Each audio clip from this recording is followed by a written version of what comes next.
to read. I need to get my story out there. Write my story, write a book, all this stuff. So many of us things like that. It was outrageous. What can happen to a family so easily? And how many do know and versus how many don't know? And the hard part about telling your story is you never know where to start, where your story begins. And it certainly doesn't start when the corruption began. So, many know me. My name is Erica. I born in 1987. Parents is Jeff and Jill. Sisters, Jeff and Jill. I had an older sister and an adopted sister. My dad married her mom because her biological dad wasn't around. And she needed a dad, and he loved her.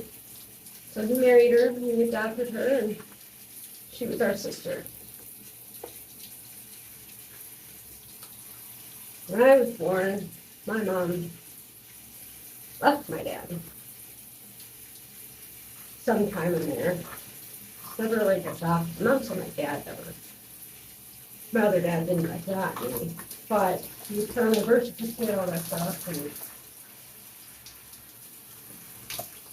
and everything. And I was raised to believe that this other man, Colin, was my dad. And my real dad loved me so much. And he was my other sister's dad. They knew him as dad. That right there. I think that was the fourth piece of that. I got one coming now.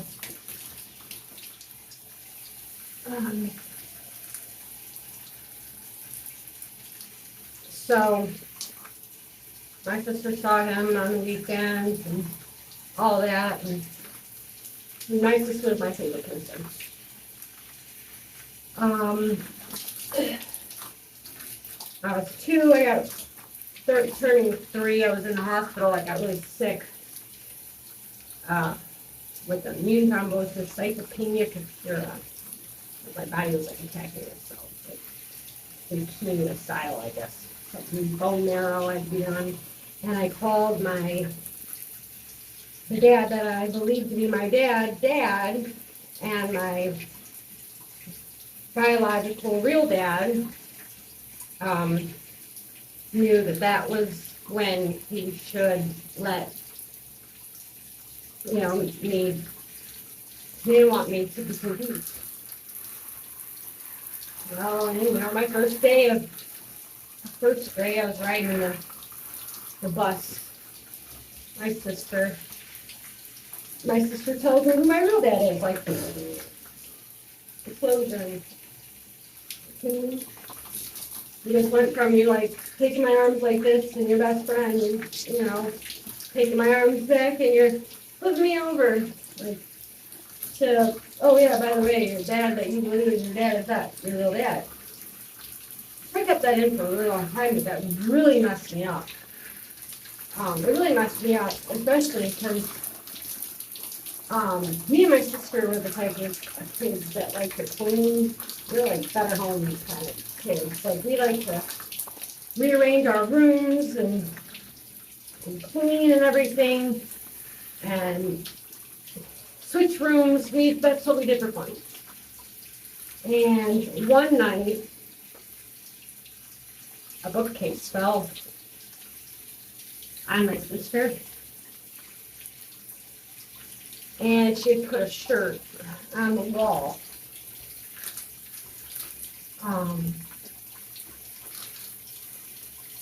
With cracks. And my mom, sorry, had been drinking and loud noise, and, better seen and not heard kind of thing, and it created a big fight, and of course, like many times, I always got in it, uh, to defend her, let her back in the house when they throw her out or run away or whatever we did. And this night was no different than some other ones. And it was, the bus driver in the school made a report, and they called CPS, and CPS took my sister and gave her to our dad, and that's where she stayed. We hadn't seen her for 6 months. But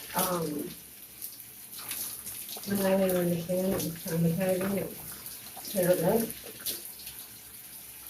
And they sent me home with my parents. Oh, so then I got the brunt of everything, like I called. I didn't even know it was good. I was worried, I talked about it all the time, I was like a counselor's best friend. Actually, I still talk to that counselor. She contacts me now for help for people because I'm a new social worker. I went to her every day, she's like my best friend. She took me to the Red Wings, or the school. She was awesome. You know, all my counselors. So, well, yeah, so years gone by, and I had issues, I had my parents that, didn't let me have any freedom, but they really weren't nice to me when I was home. So it's like, there's several times where CPS got called. I was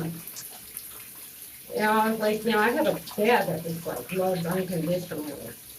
I get to see my sister, I go out, I see her, and I see my dad. My dad always sent gifts in my sister's name, but I always knew, and I always made him gifts, all the time. My Father's Day gifts, and, like if I had to do a family tree, I did 2 of them.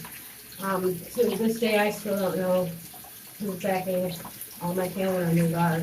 I have to be reminded. And like if I show up, when I used to show up at family events, I was just the kid that was like, oh my God, I was the stolen kid from the family, one of them. So, it's very confusing, my dad loved me and all my family loved me and were so great because I just didn't understand, if they didn't want me around, then why did why didn't they just let me be a kid? I didn't have me. So,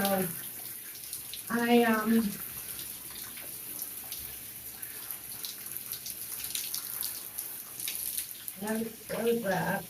I always had issues, so like, when CPS would get involved, like they would just say, like my mom said one time, put oranges in a sock and beat me with it.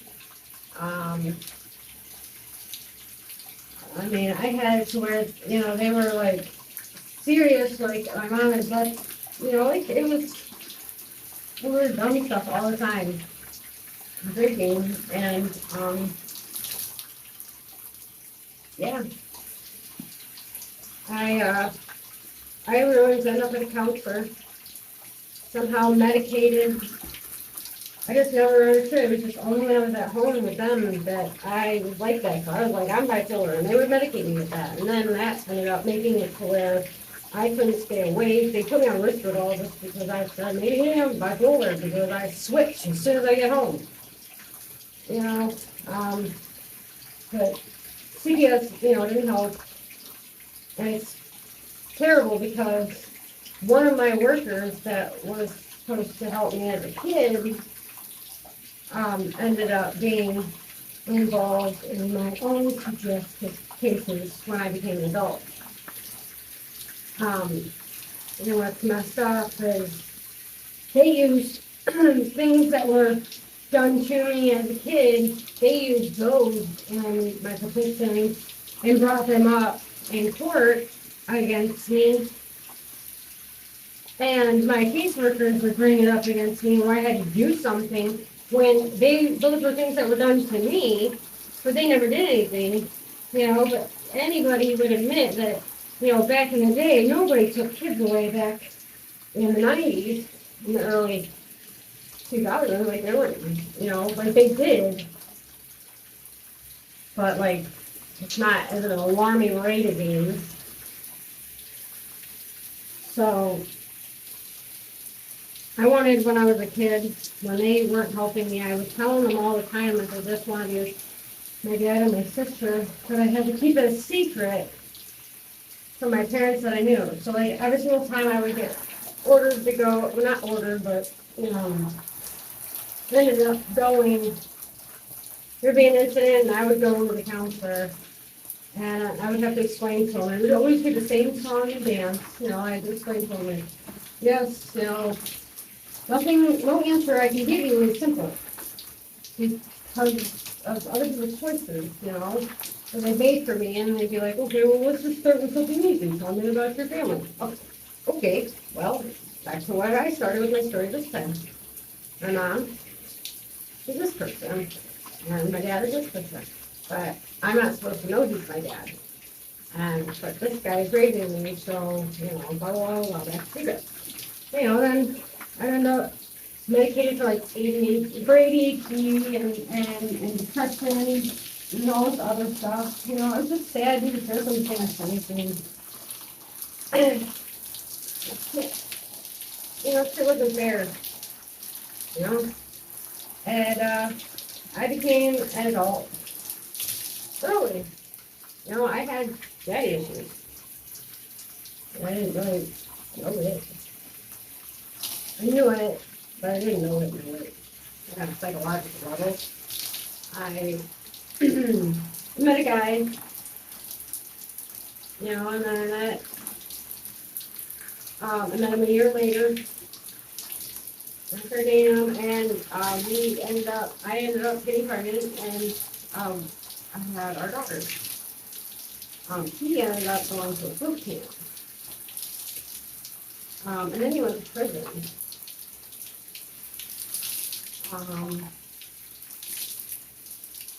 And I also became a mother in the year 2006, where 2 years later, gas prices were outrageous, and 2 years later, we were in a recession. Okay? Like, fuck. That was hard. It was terrible. I just graduated.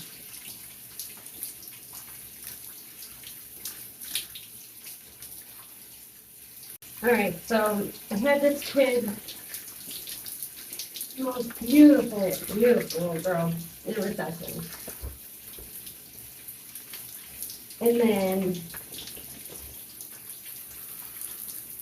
I got kicked out of my parents' house because I forgot to bring cat food on. And then when I would go stay with his parents after I had my daughter, we had left because his mom, her grandmother was so narcissistic, so awful. I mean, her own children would vouch for that. And my own children would vouch for that. Anybody would vouch that she was terrible. So I went and lived with my sister, and I was doing good, and me and her started going to school for aesthetics, which is, face care and all that stuff. So, and body wraps, all that, waxing.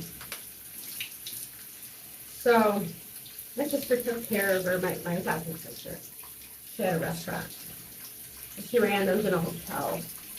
And my daughter would, walk her, play pet and whatnot. And everybody just loved her. But then she could start to walk. And it's not fair to put a kid in a walker They can walk all day long and whatnot. They're playpen. They gotta get more freedom. So my parents offered to help. And they lived 40 minutes away. So, we did that. And,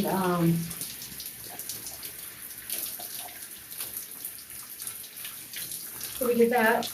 And, one day my daughter got bit by a bee in the face.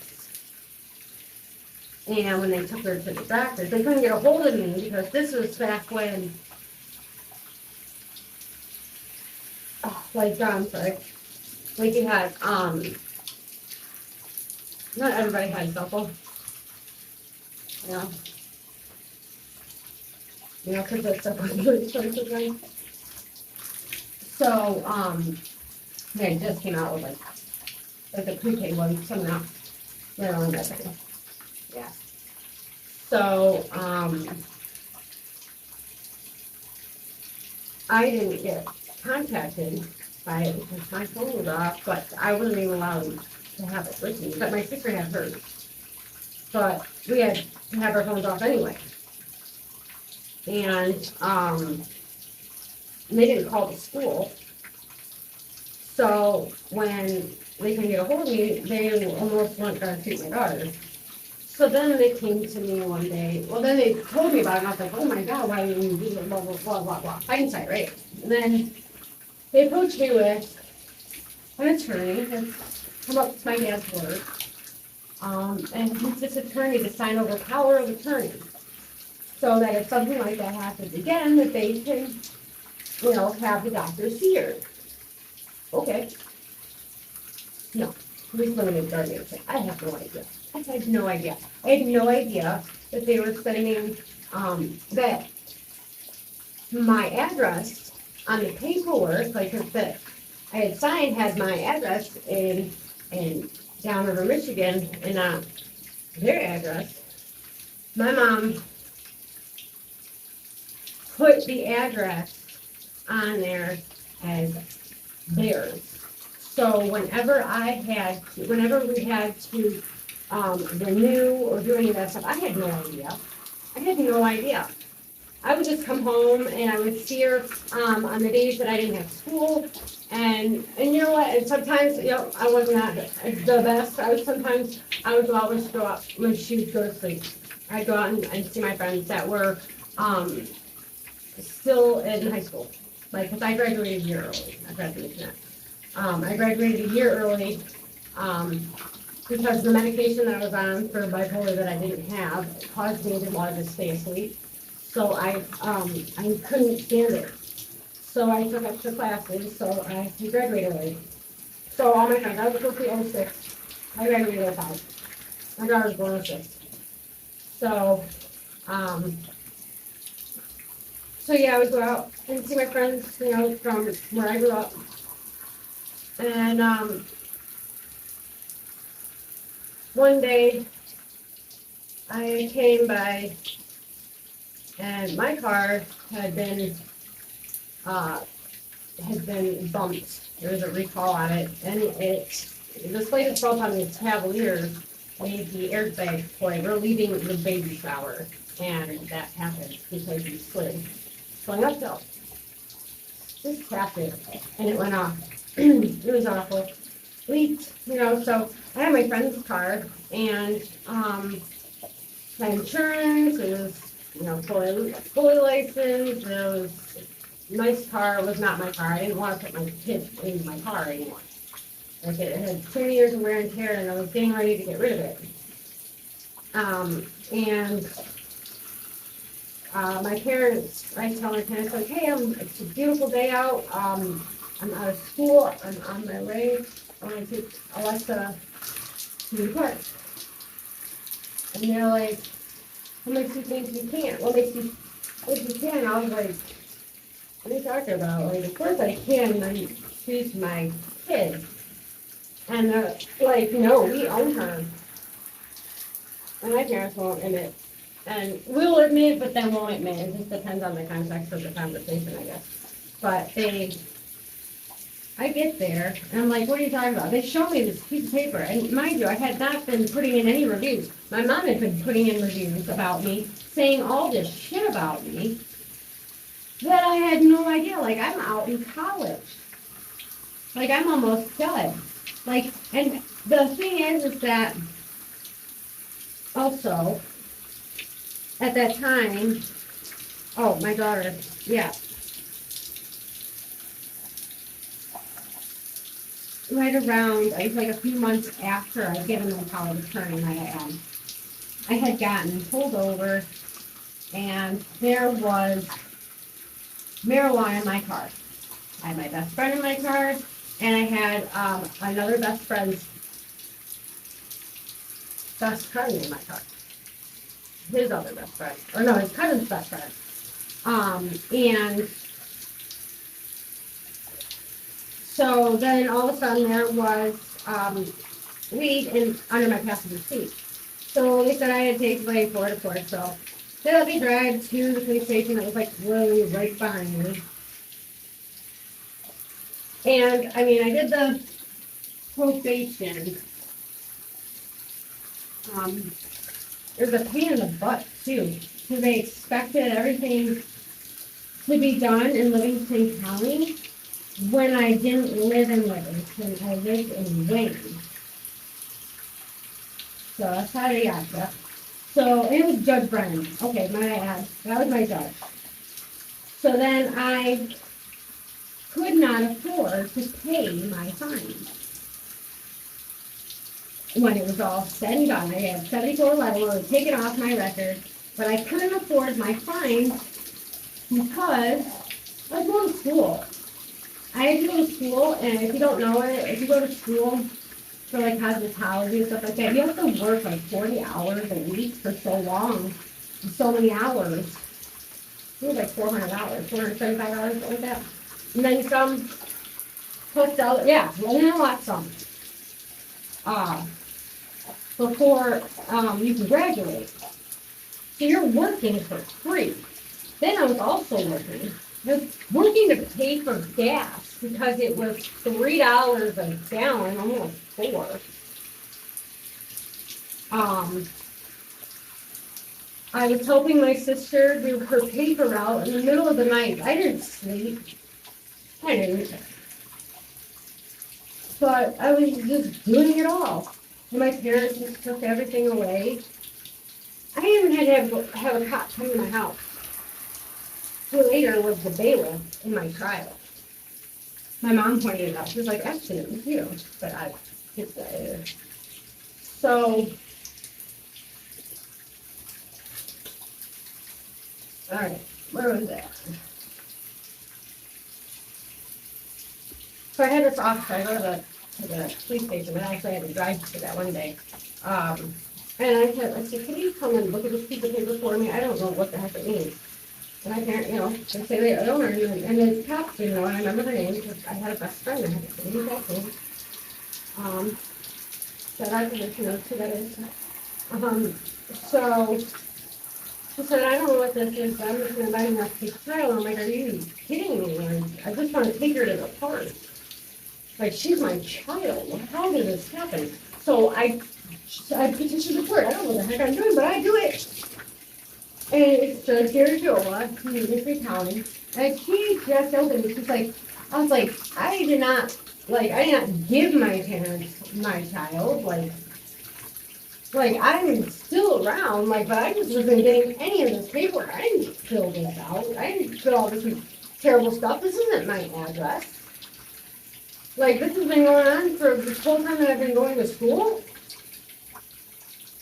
And then I was like, my mom, I was like, you want to say all this terrible stuff? My mom drinks. My mom's got an extensive CPS history. And then they're like, oh, so you left them with your children. Blah, blah, blah. My ad, so when, before they even got her, my mom had ran around a golf course with her. I was at work with her. Literally serving Judge Brennan at an event at the country club where she drove home drunk. I didn't know who she was at the time. I never I've been in trouble. I've never been seen in court. I just knew it was bad. So I call my parents to say I'm picking her up from the place that they always go, right next door, like the same, like on the same golf course. We go to see a friend of ours, of theirs that I've known like half my life. He sings at local places, and my dad goes up and sings with them, and he comes and stays at our house and sings and plays with my dad's equipment, you know, just like so many other. Because I grew up, in the bars, hanging out at the. But that wasn't for my daughter, but that was just so I could work and just because she was young. And the officer answered the phone and he said, you need to pick up your daughter, blah, blah, blah. And calls me Heather when I get there. He's like, your dad's drunk. And he's too drunk to drive. I was like, I gotta see this. Like, I've never seen my dad drunk. Like, I gotta see my dad drink a lot and not be drunk. So I gotta do this. So I get there, and my mom has disappeared. Cops leave. They don't go looking for her around the golf course. I call up all my friends. My friends come out. Thank God. We go looking, and all of a sudden, we get a call. Cops. We get a call from the guy that was singing. He went to our house to say that the cops, my mom had called, went to our house, because the cops were acting crazy. It was an argument that began over my child being there, and somewhere my child was always at. Every Friday, seeing Grant staying in Chillicothe. He was a little baby, and it was a local cop, and he was drunk, and his wife. So the cops were not acting right. So my mom said she did not feel right about it, and so she took the baby my daughter out of the situation. And went to Winner's house, and they came and got her, and she was at our house. So we went there, and the cops were like great people to leave the kid with, and I was like, are you kidding me? I was like, great people to work with. And I was like, give me your names, maybe. You want to give me their names? And I was like, that's okay. And this was before, you had cameras on everything. They didn't have a camera phone. All my shit happened before all the camera phones and this, like having internet on it all the time. You just have it really accessible. And social media, and people being able to talk. I lived in the world of nobody talked about it. We didn't know anybody else. So, we went to the library. We went to a couple times. We didn't know what we were doing. So then I had my son. I was living with, I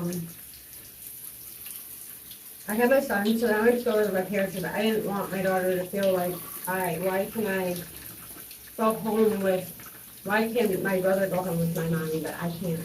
So I just kind of didn't want to leave. And it was dumb. And then I got a house out there.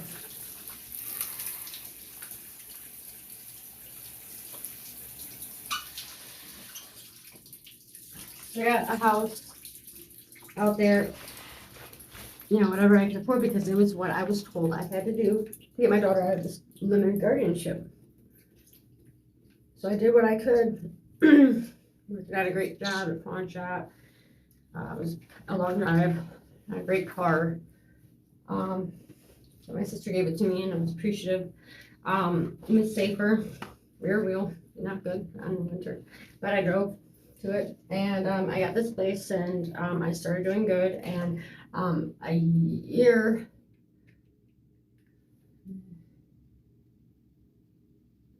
Yeah.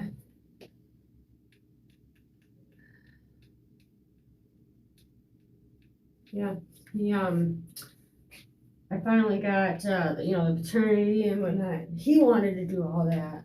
And, I didn't want to. It was because I had assistance with him. I didn't get food stamps. They told me I had to be like, they told me I couldn't. But, I had Medicaid for him. So so they made me go for child support, but I was in Wayne County, because we lived in Wayne County. and that's where I had him. And after like a year, I just wrote a letter to the court and I wrote down like everything that I bought and everything that I paid for everything. And I just said like, I just want enough child support like to pay for that. And then like, he's like he was just terrible to me. Like I just wanted him to pay for a year and that's it. And the judge was like, okay, like, and then he put a motion in, and this is when I moved into this new place, and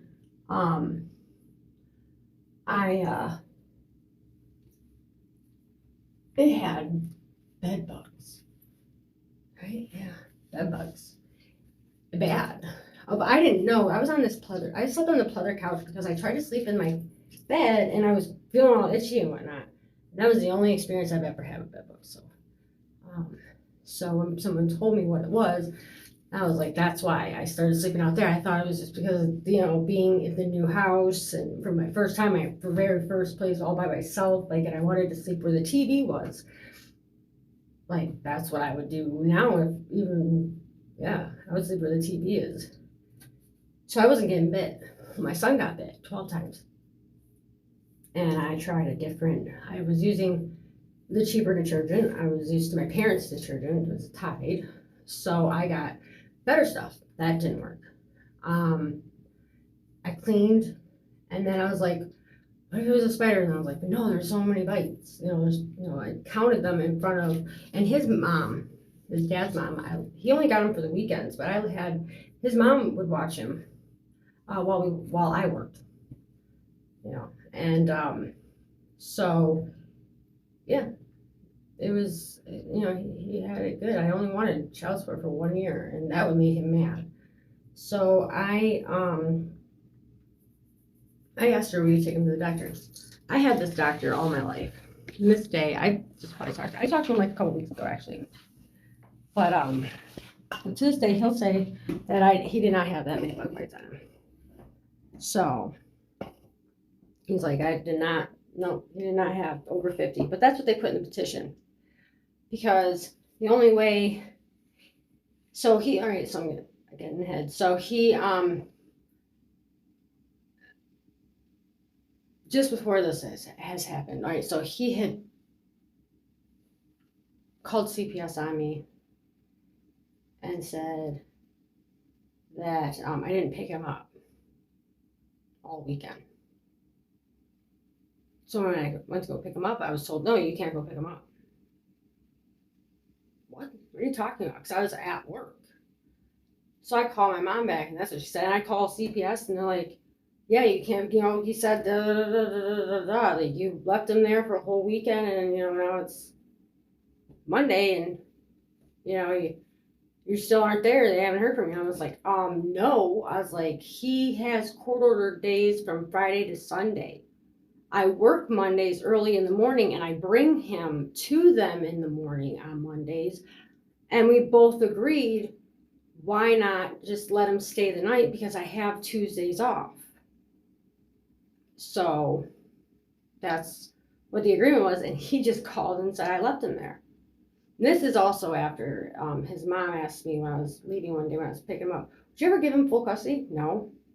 Will you let him claim him on his taxes this year? No, but he can next year. Like sure. Like, yeah, okay. I even asked if he wanted to help name him, if he wanted him to have his last name. And then they wanted to fight with me about getting last name. So then I went, met with a notary. Ugh. And I didn't even meet with the notary with him. I met with his dad. Like, it was nothing but a fight with him. I was just trying to be nice. And literally the judge, so he put in a motion in Wayne County. And the judge said, if you read the motion, it was like, I have a credit card bill. I have this bill, this bill, this bill, and this bill. I think I should have full custody because I have this bill, this bill, this bill, and this bill. And the judge looks at him and says, you're not telling me you love your son. You are telling me that you don't want to pay for him. Nothing. And she's like, you know what, sir? She's like, before you waste this court's time and this woman's time, because I know you got to pay for parking And it's a pain in the ass to park here down in downtown Detroit, down here at the Penobscot building. You gotta take time off of work to come out here. This is a pain. Looks at me and says, isn't it? Is this a pain?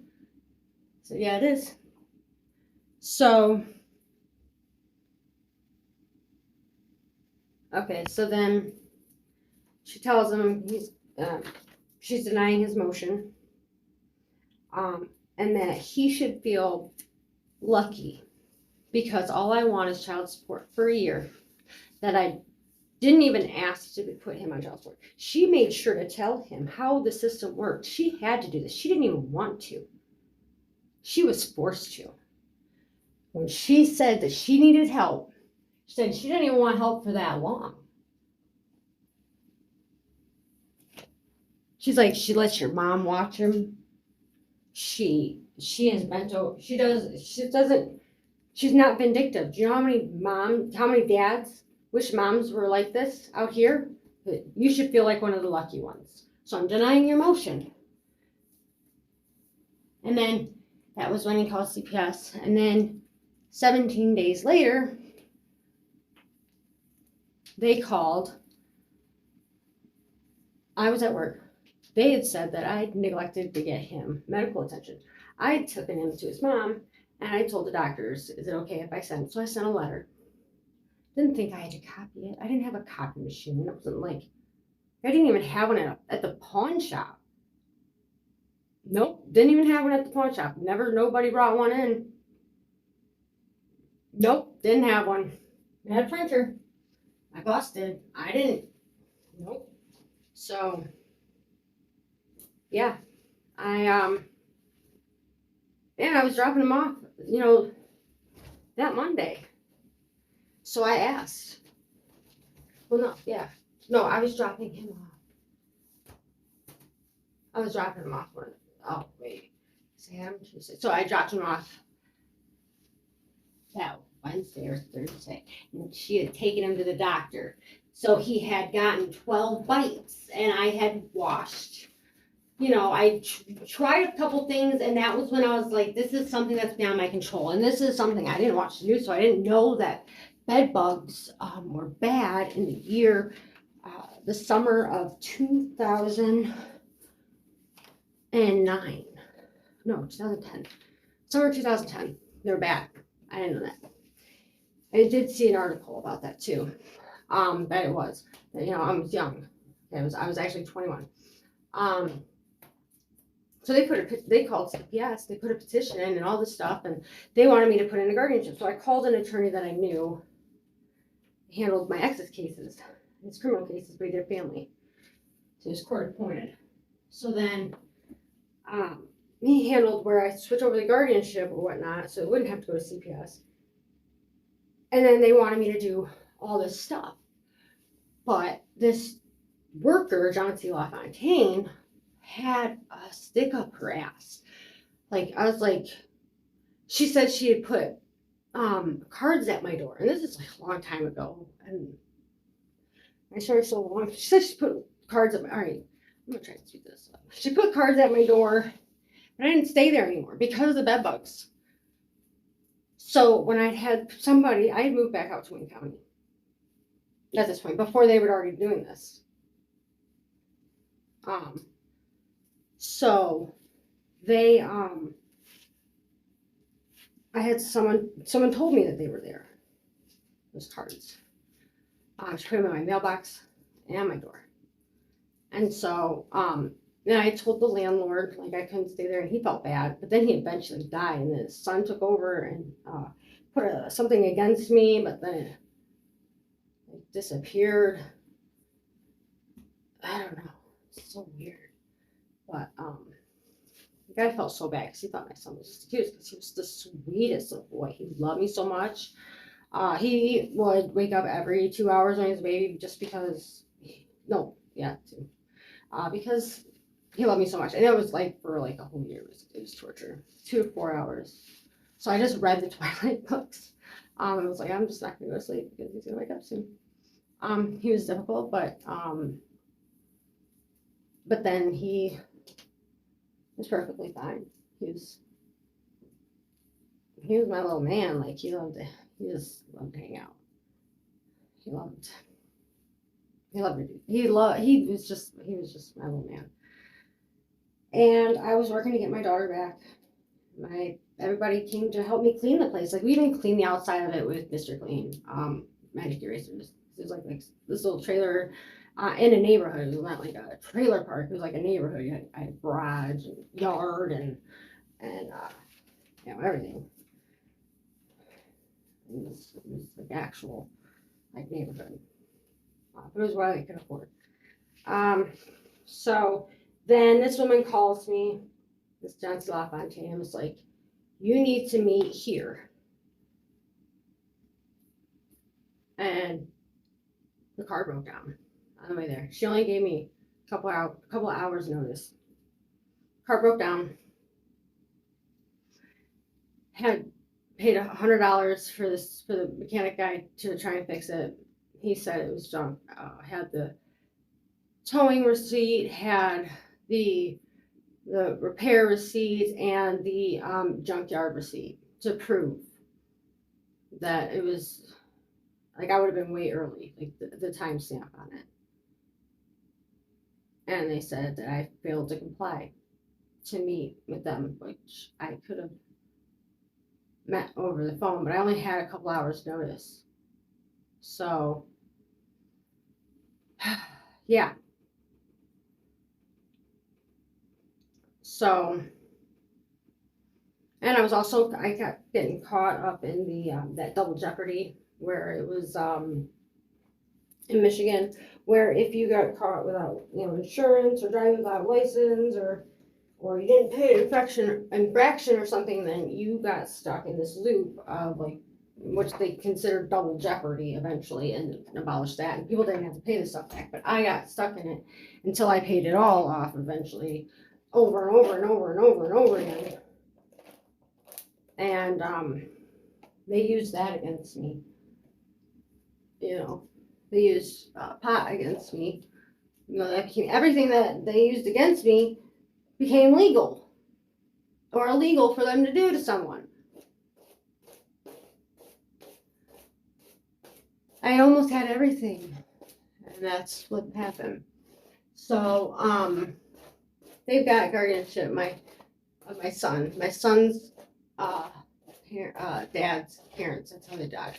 Like that's how they were able to steal it from Wayne County because Wayne County failed him, so he had to go another route to change the venue. It took me forever to figure out what it is that he had figured, because I had to go to school to be a paralegal to figure out because nobody was helping me. They were just railroading me, and I didn't know how and why, and nobody would help me, so I went to school for this shit and got a lot of school loan debt just to help myself. So because I missed that day, and she called with an attitude, yelling at me. And I was like, look here, lady.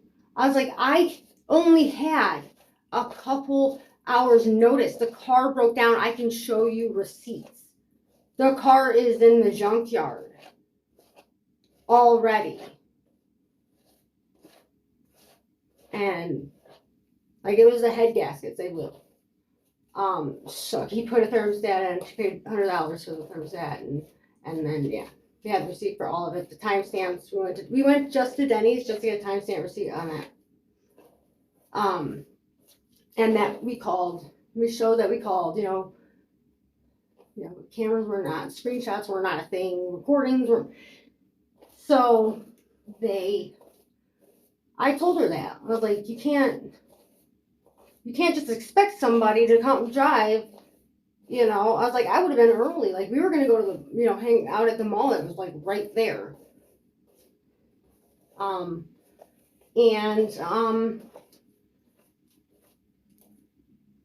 So I called her lady, and she was like, that's it. I'm adding your daughter to this case. And I was like, what? Why? And she was like, because I'm sick of this. I'm sick of hearing about you. I'm like, are you kidding me? I was like, that's not And she's like, and I'm sick of your attitude too. And I was like, that's not a reason to. What do you expect of how a parent should feel? And what are you? I was like, I have no idea what is going on now. I was like, you're telling me he had over 50 bug bites. He had 12. You said I had environmental neglect. I was like, I got him out of the situation. I can't environmentally neglect him when I gave him to his parent to keep him safe from the bed bugs. He had 12. They wouldn't let me show anything. They wouldn't let me bring in the doctor. He was willing to say it.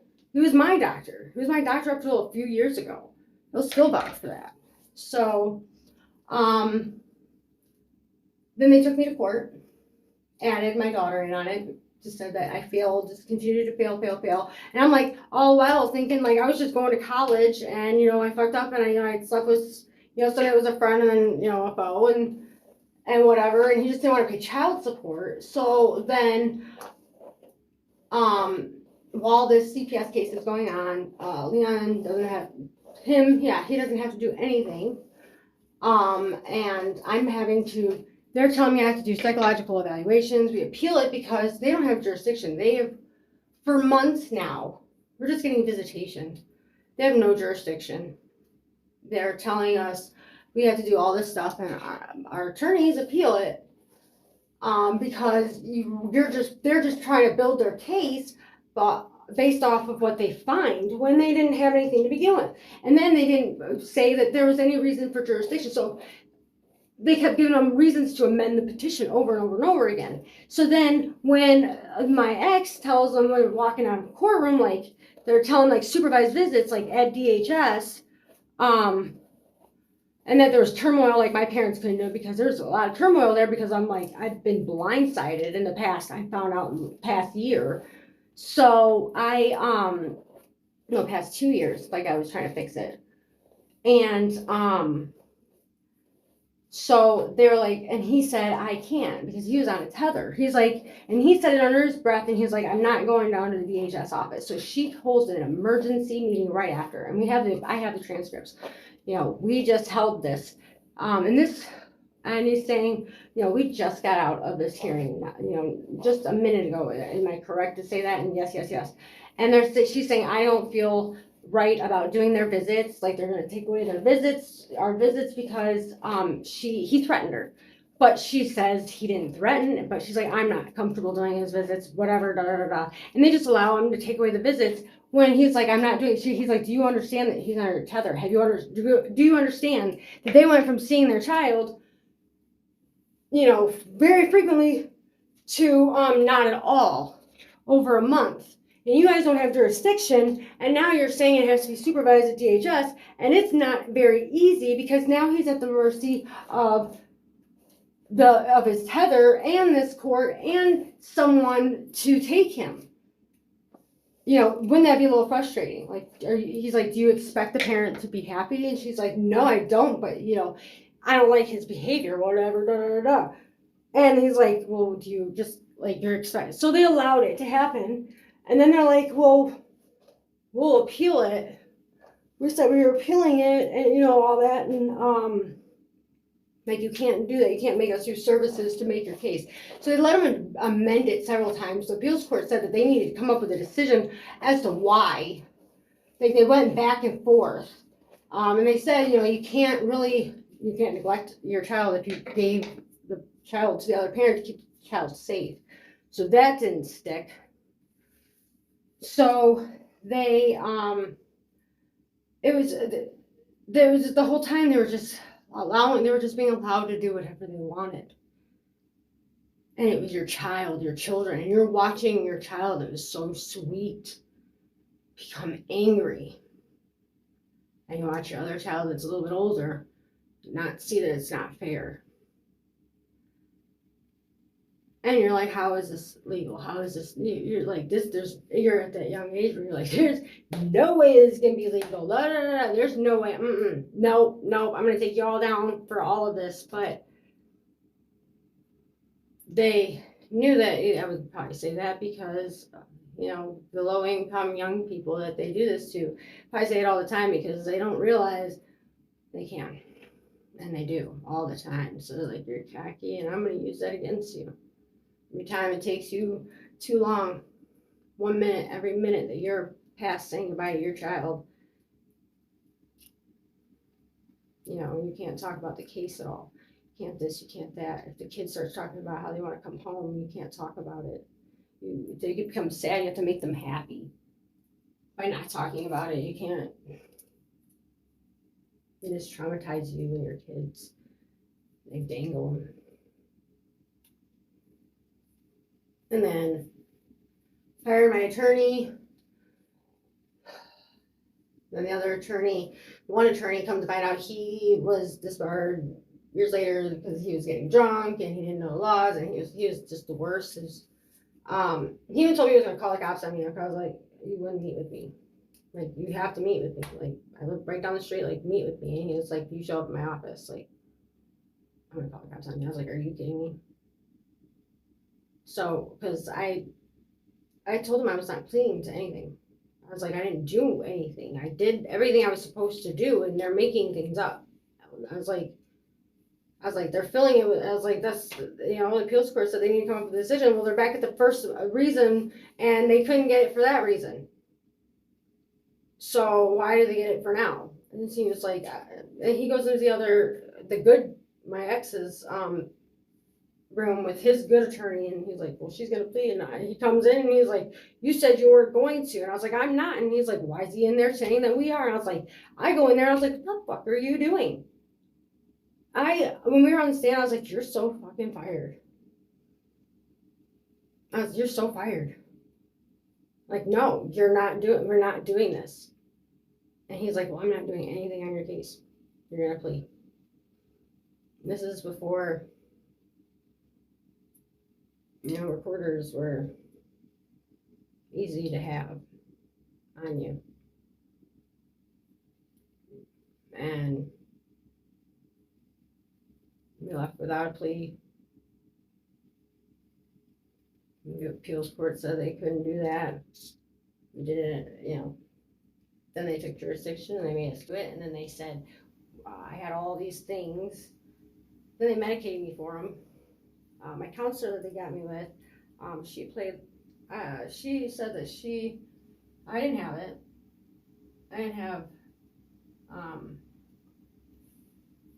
borderline personality disorder. I didn't have depression. I had depression due to circumstances. I had PTSD. But nobody addressed that. I didn't really know it at the time. But, you know, it's later to find out. But so I'm doing all these services, you know, Love and Logic, which is so dumb. Honestly, it was so terrible. The best class I ever took was this thing I had seen on TV. It was discs. They had the best parenting advice, and as long as I did them in like a certain amount of time, I got them for free, or they've been like $500. And I did that extra. I did everything extra. I went to school for it. I stayed up for long periods of time. I cleaned my house. Their rooms were painted for them and ready. They were removed from my parents at one point because they came for a visit with me and paternal grandparents, just my other ex. We went to a meeting. My parents wanted to take Alexa on a Disney cruise, and I was like, no, like, you drink, I'm god awful terrified. I'm terrified of my kids driving in cars like that. It was one of my other fears as mom, is because I didn't have like a really nice safe car, and I had like 2 doors. I was like terrified of driving with them and somebody hitting one side. Like, which child do I choose to die? You know, like, which one's gonna sit on the edge? So I was broke, and gas wasn't cheap. So I didn't like my kids traveling. It gave me so much anxiety. And so I was like, no. You know, if she falls off the boat. I remember my sister, when we went on a cruise when I was a kid, she got locked out on the balcony by accident, and she was actually thinking about um, getting over, like trying to go around and getting on so she could have fallen, you know, so that's like terrifies me. Like I think about it often, her saying that she was thinking about doing that, like, oh my God. Still to this day. So, they're like, well, we're just gonna go to court and make you let her. So it doesn't really matter, we just gave you the courtesy to ask. But then we went to a meeting and then found out that the foster care and the adoption agency was not going to license my parents because of their past CPS records that CPS refused to look into the whole time. I kept telling them, and they were mad at them. They're like, they told you, like, both her and her sister, like, they told you how manipulative these people have been all their lives. Like this, you know, and you had all the records right there and you just refused to look into it. So, yeah. So, oh wow, this court. So, like, I brought everything to the table that I possibly could. I didn't have a lot of grading or anything. At this time, I was so young. So,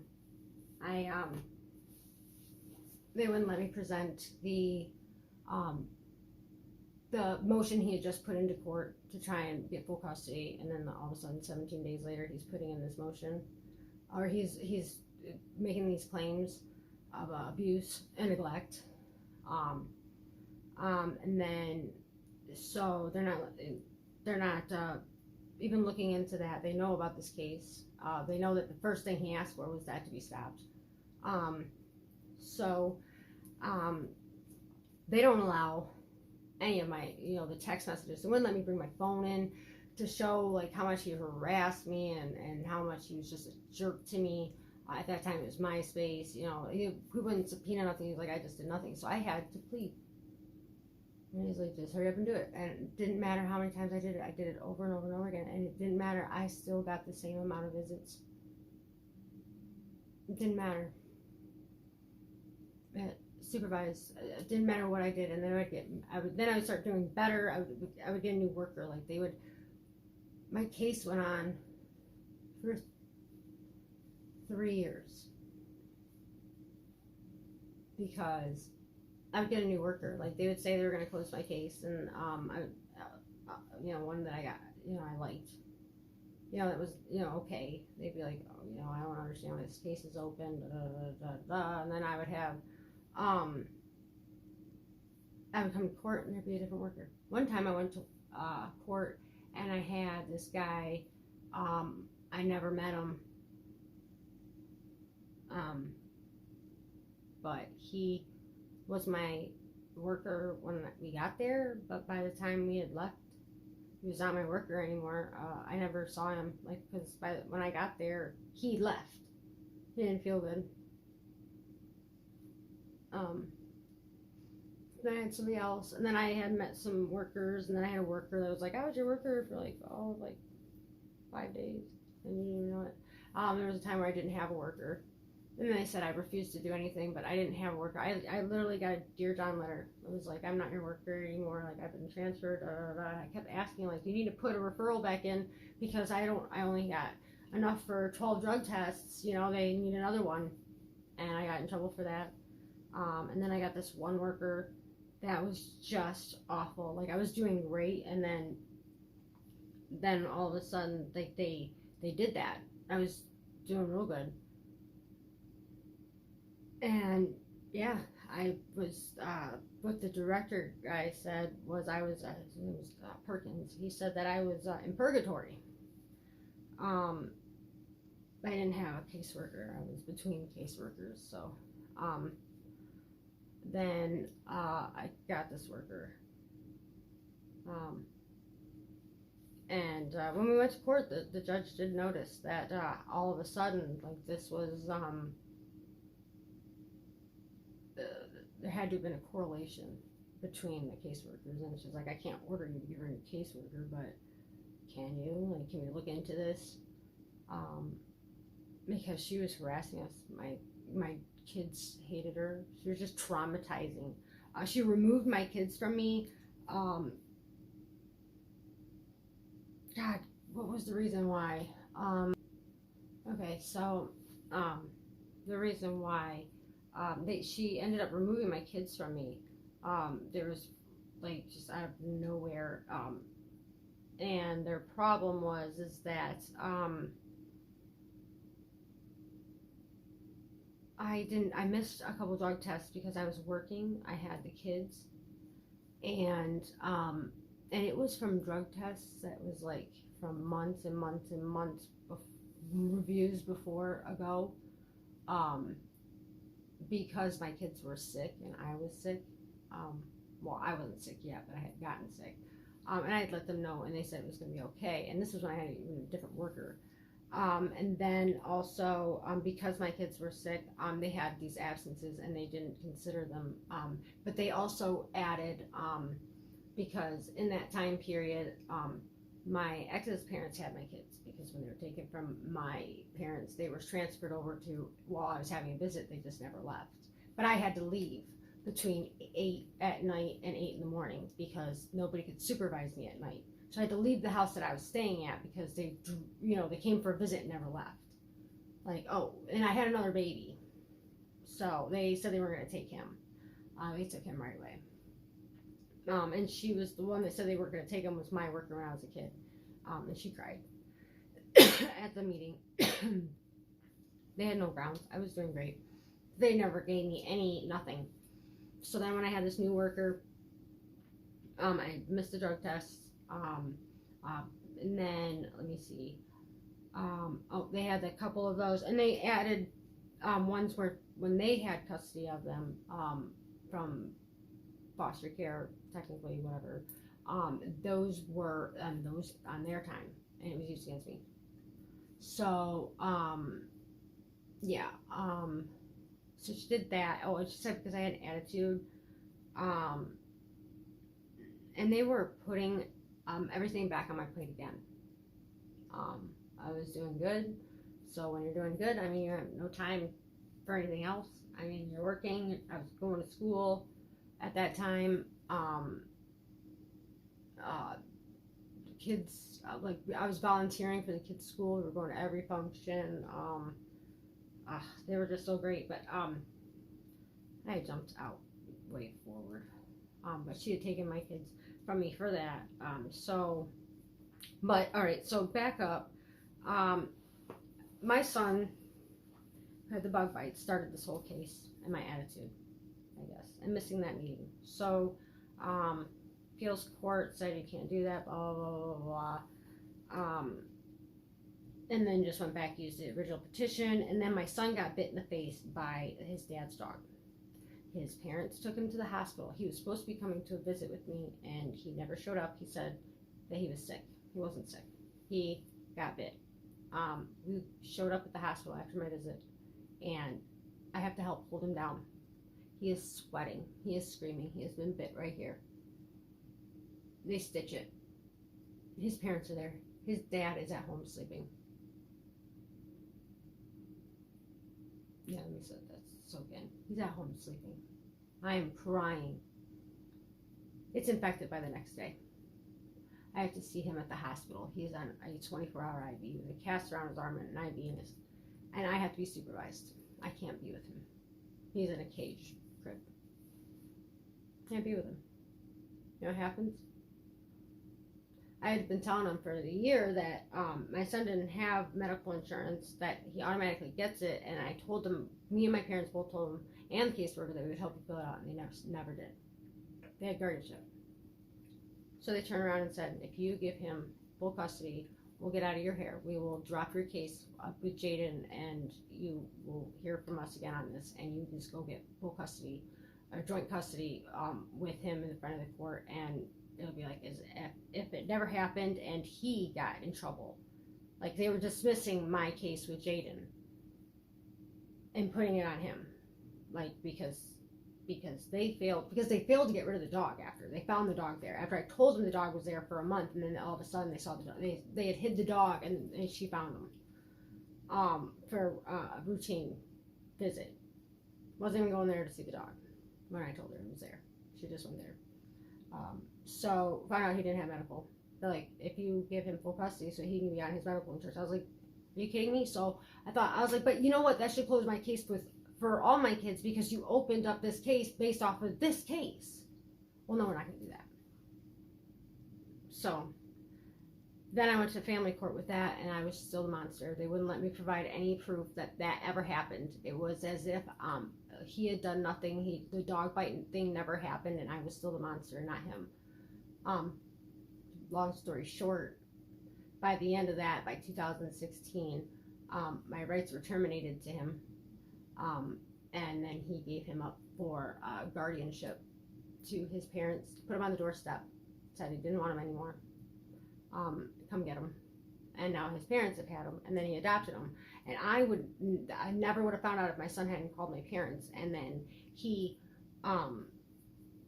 said, exactly those words. That's what his dad did. And if I hadn't have known, they would have been still going after me for child support because I was paying child support, a ton of child support. Like I've all during COVID, all that emergency, everything everybody got, it all went to him. He filed bankruptcy that year. His girlfriend had a baby, and I put the bill. Like $18,000, like anything that I was making, any job, everything, my taxes, and I had a child to actually raise. And then as soon as my rights were terminated, he gave him away. I could never go for him after him for child support. I could never get him back. So he won, checkmate. So he gave him away, and he gave up his other child too, and then had another child. Beat that wife up. So I got charged with that. So, and his parents won't let me see him, even though I tried. I send him gifts. He doesn't know. He knows they're from me. They just don't. But back to, so she removed my kids back in 2012. They correlated it to the caseworker. Got another caseworker. Back to doing just great again. And they closed my case. And then 2 years later, I'm shopping. I'm shopping at a Walmart that I don't usually shop at. So I have it's Christmas time. I still have the list of everything I was there for. I have the footage that can prove everything. I was literally in the back of the store while this officer came and grabbed me. They said I stole something. I had to pay for something that I didn't steal, but they got me at the back of the store for stealing whatever was in my cart. They didn't tell me I was stole. They said they wanted my ex. He had showed up. I had forgotten that I didn't shop at this Walmart. It was the Heartland one. I wanted to go to Meijer. I had to go to Meijer to return stuff. I have the list. Like I had to return his snow pants and get Alexa's pants here. I had to switch prices here. I had to, switch sizes here, and I had to get a different size here, and I had to get my sister's floppy hat that she wanted from Target here. Went to Target. There was no front parking, and it was cold, and I don't like cold. So we went to Walmart. And I love to I'll pick up everything that's clearance, and I'll choose if I want it later. You can't have it. As long as I saw it, you can't have it. I put this little thing. Goes over my daughter's screen, that thing that I got her. A little tablet for kids. It was not that great. But it was like the first little thing of its kind. So I got that, and it was a screen protector. Well, it kept falling through the damn thing. I couldn't keep it under my purse for her not to see it, so it kept falling. I didn't want her to see it, then she would know what she was getting. So I put it in my purse. That was the only thing they were going to say. Oh, and that I had brought in something that I had to exchange for my, I still haven't got one, but now it's obsolete. But it was for the antenna thing. Wanted to switch it out, and I was just going to ask if they would let me, they thought I ruined it, but I was going to ask if I could just get a discount on it because I thought it was what I needed. And it was all torn up, the packaging. So I thought, hey, can I get a discount on it? And they're like, oh, you probably could have gotten a discount. They said I wasn't going to be charged with anything. They said I could go and get whatever I wanted in the store. And I was like, well, I got all clearance items right there. And I was like, now I don't even feel like shopping at all. Like, I spent a lot of time here. Like, I was in the fabric aisle. They said I have a picture I just saw in my memories I was looking at fabric.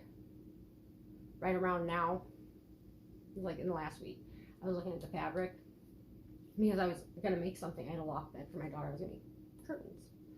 So we made the loft bed. So they said I was being sneaky and removing security devices off of the thing. I had just gotten a new smartphone, so I didn't know that you had to like have like this memory card or whatever to take a picture and then send it. So I went to go take a picture of it to send to my mom. That was about all I did. But I also was looking at the fabric. It was on my list of things to do. I was looking at my list, and my kids picked out 2 crafts, and it was like, you know, they weren't that expensive, and they were on sale because I got 3 of them. And I put some in my cart, and my kids picked them out, and I was like, they can have them for Christmas, whatever. I had good money. I was working my ass off. I was cutting up wood, selling it, and making really good money. That pissed his parents off, because I stopped letting them see them because they're making wax, and they're like, oh, it might blow up. And I was like, you know, we're done with this. And you're letting him hang out with the kids and driving with them and doing, no, we're not doing this. So CPS showed up at my door and was like, you were leaving him alone with him? And they're like, there's a video on social media of him driving with him. I was like, I'm not his friend on social media. So I stopped letting him see him. So then he had showed up, and then in the video you literally tell him like, you can go. Because so I grabbed, and my daughter's like, he left the cart with your purse. So I grabbed the cart with my purse and I started shopping again. I'm in the baby aisle, and I turn around, there's a sheriff. So I'm not gonna be charged. Then I leave to go to my boyfriend's house. I go, no, Joann Fabrics, to go look at fabric and some other stuff that was on my list that day. And I was like, the cops tell me that he's barricading my house. I was like, there's no way. I locked up my house, like I'm gone for Christmas, like I'm at the store right now. No, he's not at my house. He was at my house. I guess they had found him in the crawl space, and he had said he used heroin, and this is the first time he ever admitted to using heroin. I was dumbfounded. It made everything I had ever known about him. For almost 10 years, over 10 years, like 10 years, yeah, that a lie. I never knew he was heroin. I pride myself on not knowing any. Smoked pot. That's it. No, he was heroin. Like, he never really purposely gotten hurt like those commercials. You know, he literally was like accidents. Literally, like, you could not have seen them coming. So I never understood. I didn't understand pills and heroin. I didn't know the correlation. I didn't know any of that stuff. So, but that was a harsh reality. So it made everything seem like a lie. Found out. I don't even know what I found out. I don't know if he was working or whatever. He was helping out with bills. I don't even know what I was being accused of, but I was organized crime and retail fraud. 2 felonies. I went to court because they were going to take my kids away. And they were supposed to meet with my attorney. We were going to set up a plan to where my attorney was going to meet with them, and we were just going to, you can meet with the kids and yada, yada, yada. That was all it was. They just got mad because I wouldn't let them in my house because I was like, I didn't know. You know, the cops didn't call. It was his parents. So I think it was all like a setup. So then I went to jail because I had smoked weed. I was pregnant. They made me have my baby there. Handcuffed my feet together. Put me in medical for 2.5 weeks. I tried to escape.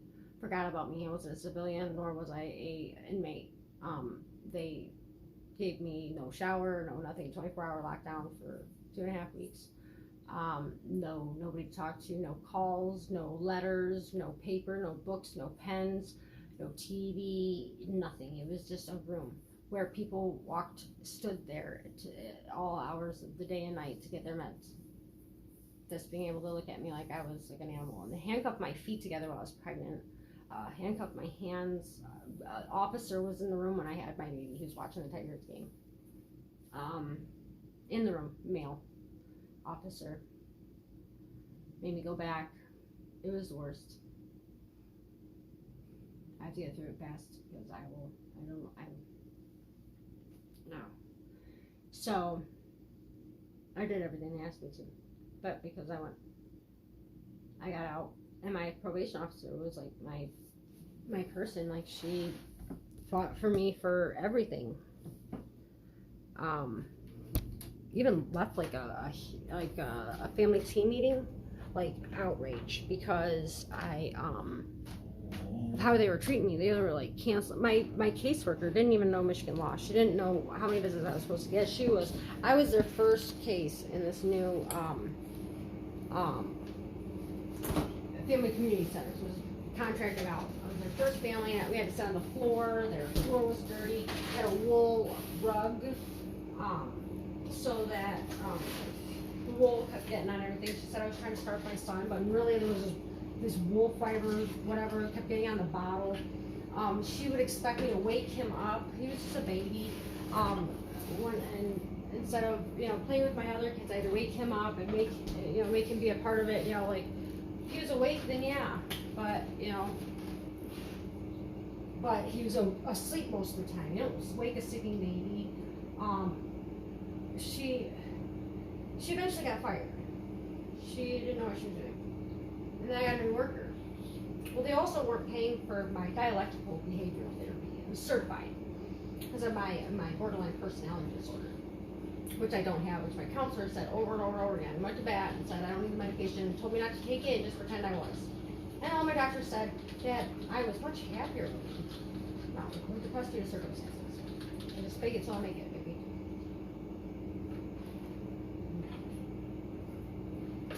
So, doing all the drug tests. I'm going to work. My caseworker has called my job.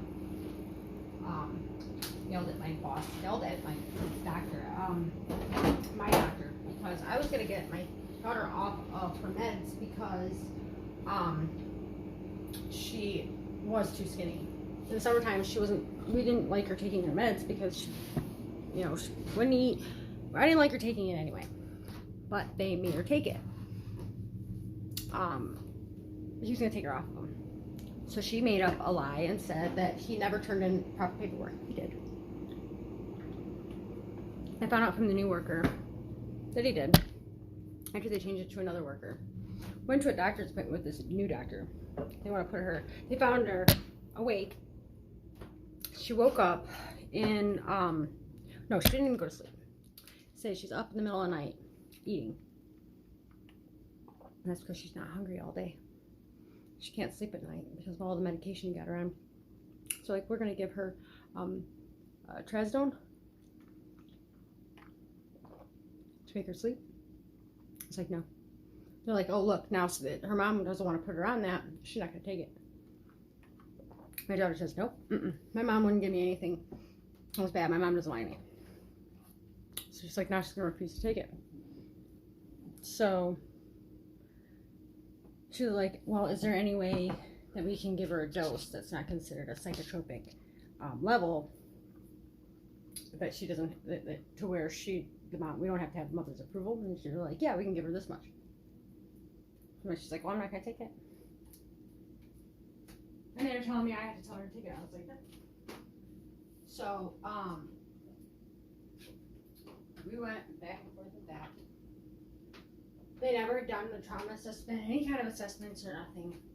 They already had terminated my rights and told me, yeah, that she was anorexic, something I had been telling them for over a year.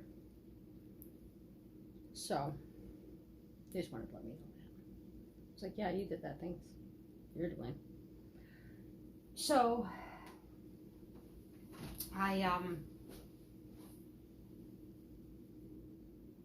so that she's still at the doctor, and now they got her on all kinds of different medications, and if she tries to get off of them,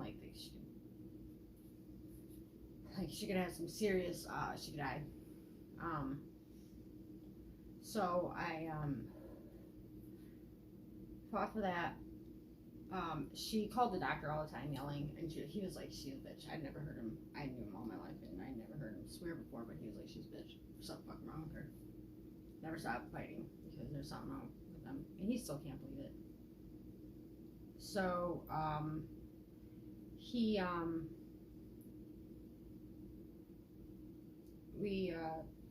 I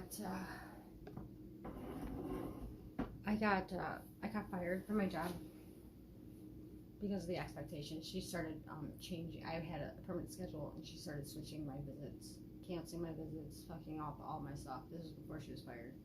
Then I started getting more visits because I told her, and I have it recorded, that she didn't do my treatment plan. I had told her, I had it recorded, I had it emailed, I have all of it. I have it recorded that I said, I need a treatment plan, we need an update, like she wasn't getting me any of my services. I did it. And then when I would get my services, we'd go to court and she would say that I didn't go to the services she wanted me to go to, that I refused to. No, that was not the case at all. My attorney that I had hired didn't do anything. He had let me take a plea because they said that they would let me out of jail if you take a plea today, and to pay for something they don't even know where it went. 2 days after I went shopping one day, they're like, you went shopping at Myers, and 2 days later, some vacuums came up missing, and so you're gonna pay for that too. And I was like, fine, let me out. I should never have done it. I had a full proof. I have the whole case that I planned out. Like I have the footage and everything. So I had a great case. But I wanted to be, they tortured me. I was in labor all night, but I was terrified to say anything. I stayed silent. Nobody knew. Until they woke up, and then they saw it on my face, and they're like, "Are you okay?" And then they're like, "I'm fine." And then they're like, "No, you're not." And then finally they pushed the button.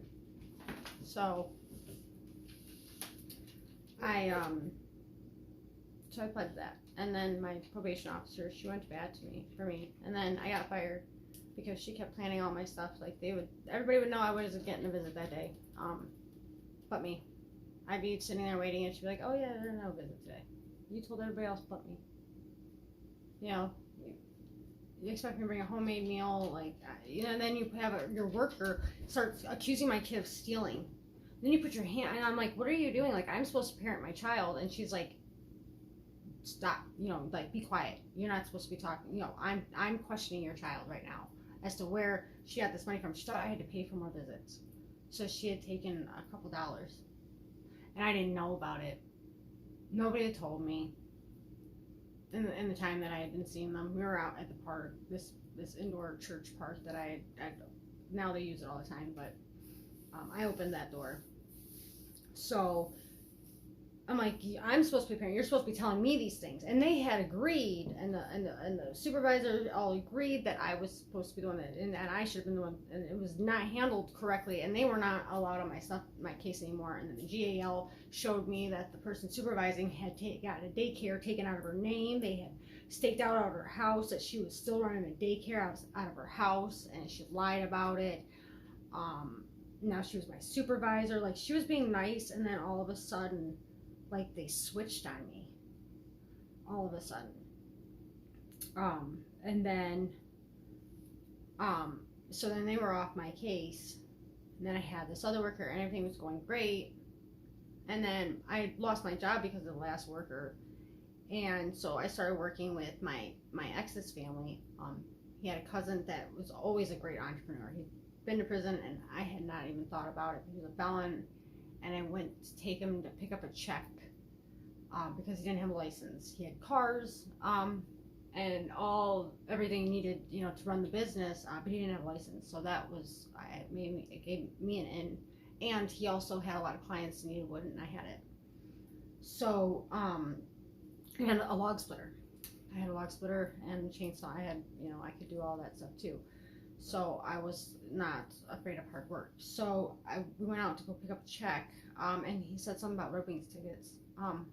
Went to go pick that up, and we were on our way back, and got pulled over. They said he had drugs on him.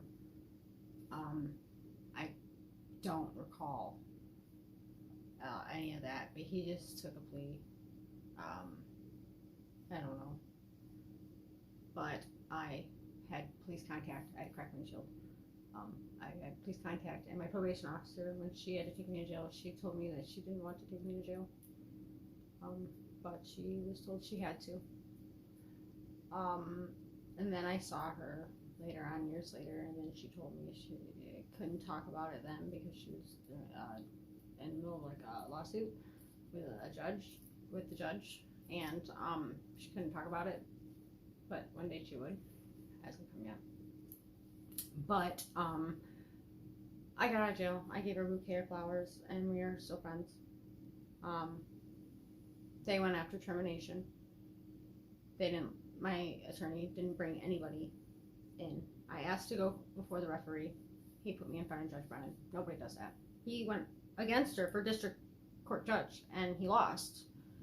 And she told him to sit down and shut up like the first couple of minutes when she said this is my first family case. The first one went to appeals court, so this had to be kicked back and redone, and now this one. So if I do anything wrong, you let me know. And then my attorney stands up and says, well, on the first, you asked, the last hearing you went and you asked the GAL what her thoughts and feelings were, and because it's a trial you couldn't do that, and now you couldn't not do that. And she was like, well, tell me that this is a trial. And he's like, this is a trial. She's like, no, this is a bench trial. And he's like, yeah, it's a bench trial. And she was like, yeah, so I can.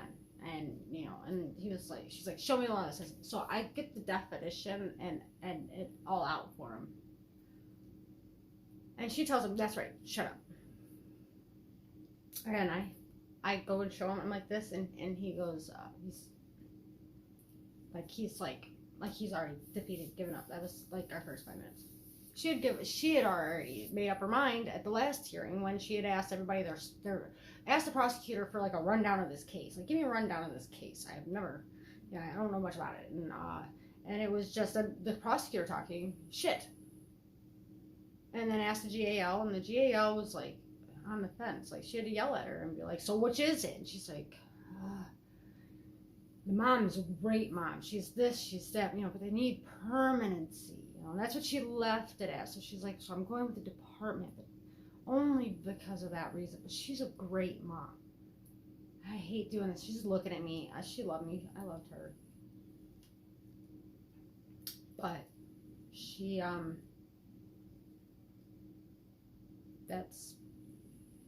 it wasn't even a trial. I sat on the bench.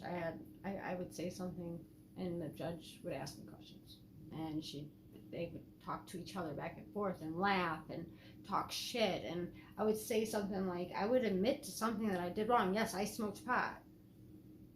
I did. But this I did not do. Like, I did not do this. I would admit the things that I did, but I did not do them. And I'm looking at her, and she's like, oh my God, now I heard it all. Like, it's time for a recess. It's time for lunch. I'm done. I'm done for today. I'm done right now. Time for lunch. They even said, and they brought my witnesses. I couldn't even get a subpoena for any of them. My attorney asked no questions. They didn't even call in my mom. They called my mom, and then the judge says that, I see where she gets it, because she can't accept responsibility. Da da da da. Like, she blah blah blah. Just starts talking shit about my mom. I see where she gets it from. Like, are you kidding me? Like, I accepted responsibility for the things that I have done, and then I won't accept responsibility for things that I haven't done, and that pisses you off. My story hasn't changed. My mom's does to fit her narrative that she needs. So, yeah, that's not my fault. So, yeah. Then my counselor that's told me for years that I don't have borderline personality disorder, right? She's like, because she always told me for years. Like, she even called the doctor that said that I had it and everything. And they just kept getting more people. Like, the doctor that originally said it, like, they stopped using him because he was considered a nut. Summer Shield and some other ones. And she went to bat and would say I didn't have it. I had it recorded even. She had said it so many times. For years. And then we get in court and she says I have borderline personality disorder, and then the judge asks, so she's got to make 5 out of the criteria of the 9, so what are they? And she names off 3 of them.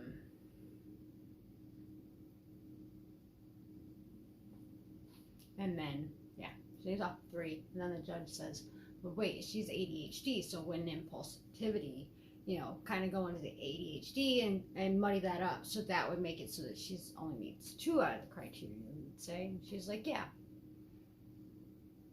And then they continued to talk about how I had borderline personality disorder. But I only made 2 out of the 5 needed out of the 9 to meet the criteria. You would tell me that if I had it, you wouldn't have my personal phone number, because those people have no boundaries. There's this, this, that, and the other. So then I have to take dialectical behavioral therapy. Okay, so it's $274 a pop. And certified does not exist. I even called to be a case study at the U of M, and they even told me there's no such thing as certified DBT therapy, dialectical behavioral therapy, for people that want to kill themselves and eating disorders and just need help, like serious help.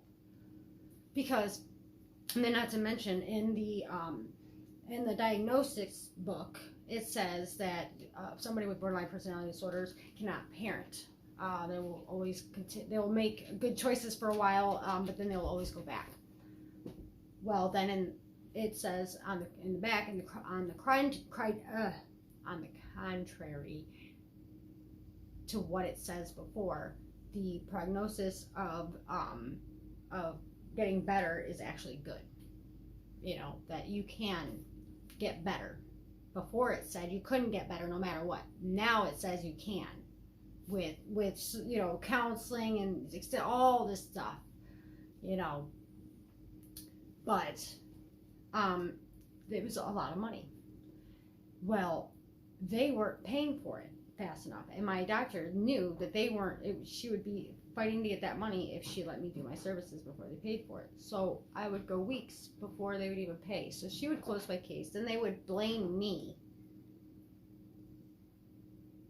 for it before it, like, you're missing. No, you're not paying for it, so she's not scheduling it. So we made a meeting. My parents offered to pay for all of them, $274 a pop for 24 sessions. They wanted 24 of them. 24 of them. My parents were going to pay for it ahead of schedule, and then they would get reimbursed, and they were going to look into that. No, they didn't. So then she started letting me get, some of them, because she realized, because I had to go see her once before, and she gave me a bad review with my son, and I called her out on it, and she was like, I'm sorry. She's like, I don't understand why I would have done that. And I was like, and this is when I got, like, when she started to like me, and I started talking to her about everything that was going on, and I was like, and I just want to let you know, like, I had seen you years ago. We had done a visit, and you were,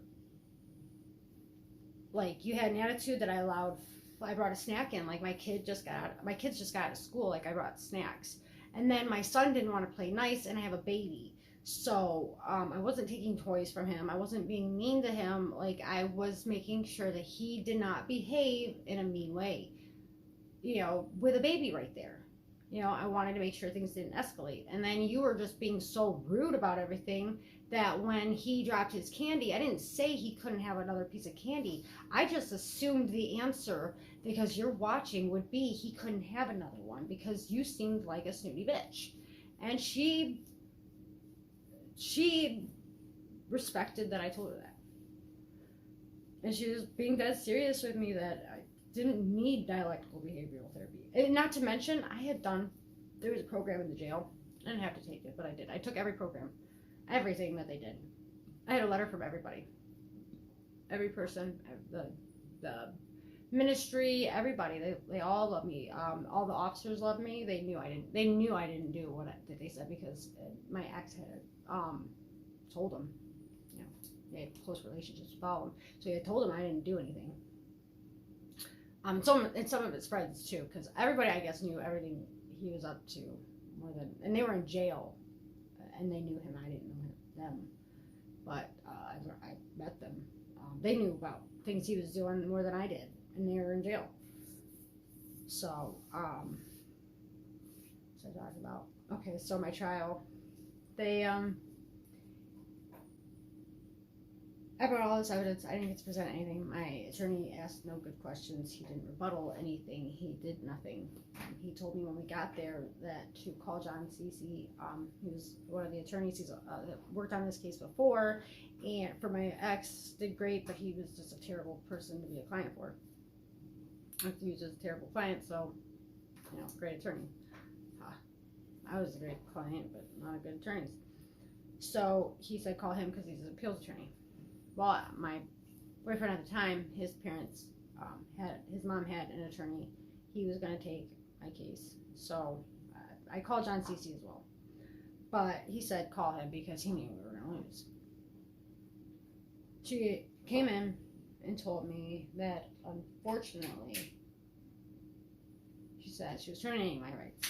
She knew there was, I waited and I waited for like a month.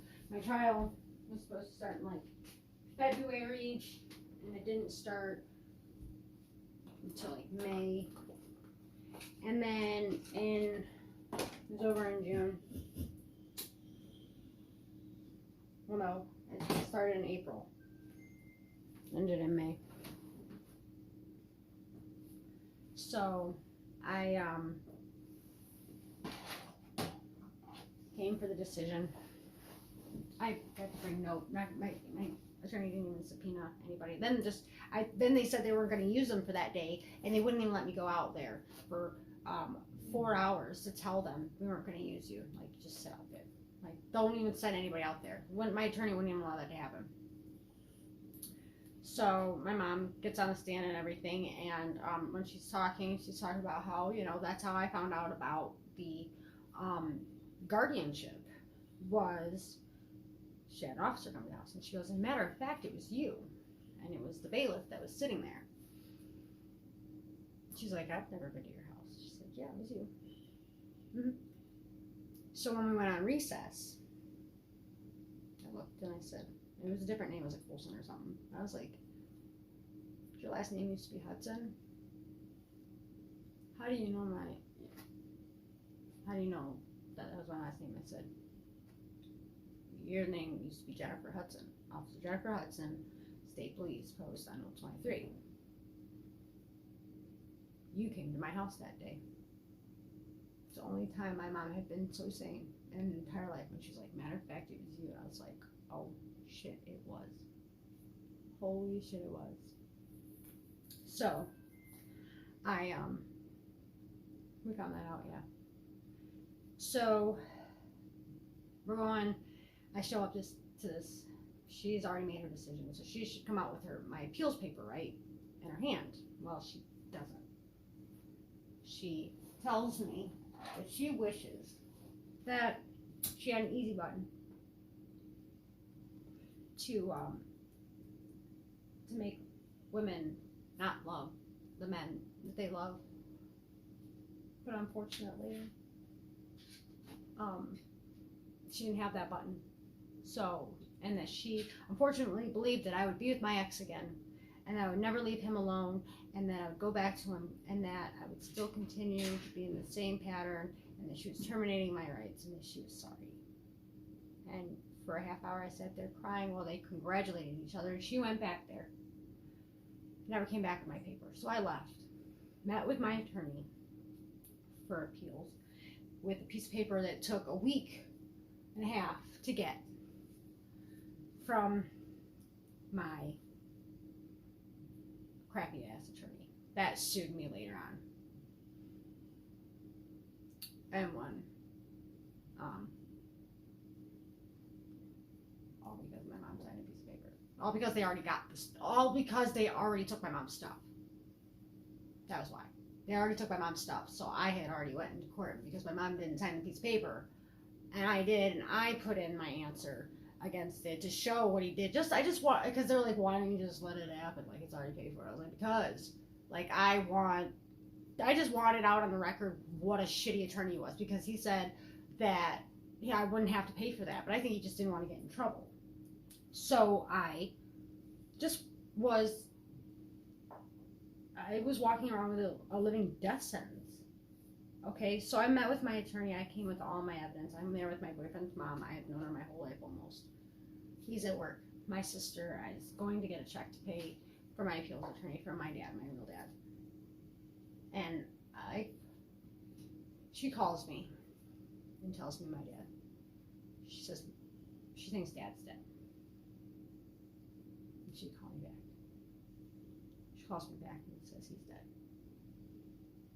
And his wife of the attorney is there, and I said, I know, I understand the weight of this meeting, and I have been waiting, and I'm ready to fight. But right now, I feel dead inside. I want to fight, but I was like, she's like, I understand. And I was like, okay, so I think I need to go. So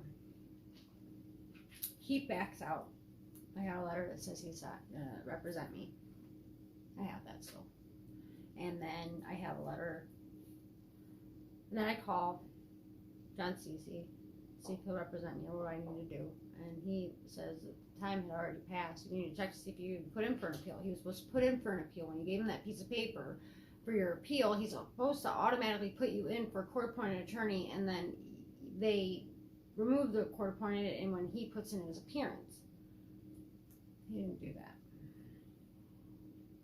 I never got to appeal. I waited a week and a half for the paperwork because the judge didn't give it to me. She just left me out there. I packed up so much stuff, briefcases and Rubbermaids and filing things in boxes and folders of and recordings and computer stuff full. I couldn't even bring my own computer. I have recordings that they didn't do my paperwork correctly, that she was fired. I got a secret conversation. All my visits were recorded. I mean, I did it. I'm trying to quit smoking here. What this is doing me. They used it against me because I worked with my counselor. They even said DBT.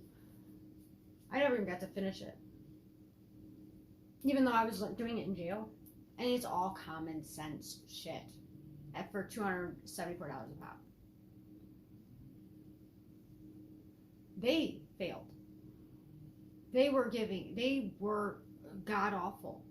They were the worst. I provided all the toys. I did so much. I had all the recordings for it. And she didn't know what she was doing. She got yelled at by the judge. I did everything they asked. And when they were going for termination and I got out of jail, they weren't giving me any visits. I didn't get those last visits like other parents get. I continued to drug test. I didn't have to. I still got yelled at by the judge and said that for the one that I missed the entire time, and I made it up the day after, it was because I couldn't get there in time. That I showed up between the hours they weren't open because that was the only times that I had available, so I had to leave work and I had to get out there. Oh my god, it was hell. It was hell. It was like stories you wouldn't even believe. Me and my friends, we laugh about it now. Like one time my car ended up like landing, like they didn't have cones up and my car like slid, it stalled out and it landed because there was no concrete. It was just the wall like stopped and my car, like the tires went over and went poof. And these guys were working and I had them bring a bucket up so I could back it up just to go there. To go drug test, it took like 3 hours and it was only a 15-minute drive. All because of a car issue. That kept happening over and over and over again. Like I had the worst luck. I mean, and they used everything against me. And the judge only had my back twice when they said, and the daughter wears, dresses to school every day. Well, that's because she chose to wear dresses to school every day. So the judge had my back on that. And the only thing she had my back about was asking if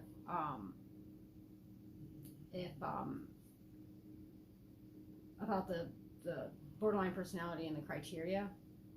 Like she asked that question, about being impulsive, and ADHD kind of takes away the impulsive on the borderline personality disorder and puts that over on the other side. And So it makes it, I meet 2 out of the criteria. But then they start talking about I have borderline personality disorder again. So that just did nothing. Like, oh, we just proved that you don't have it, but she's saying you do, so you do. And no other doctor that they were telling me I had to go to was going to say different than the last one. And I had to get my own service providers. I had to get my own referrals. I had to find everything, and then she didn't do anything, nothing. So everything was like way longer. So I had to go to one doctor to get a referral to go to do this one thing when they could have just sent the referral. I had to do this every single time. Like I had to wait to get into something or other, whatever, this or the other. That was what I I was subjected to. I was my own caseworker. I got a new worker, and they just wanted to terminate my rights, all because I went to jail for my violation of being around the felon. I went to jail for like 76 days. Yeah, 76 days. And I was actually doing the class actually that they had to pay $274. Everything I was learning, all the paperwork, all the same thing. It was all the same thing in the class, in the cognitive class that they gave at the jail.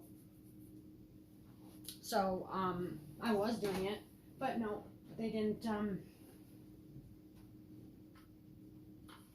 just seeing my counselor, everything was done it all.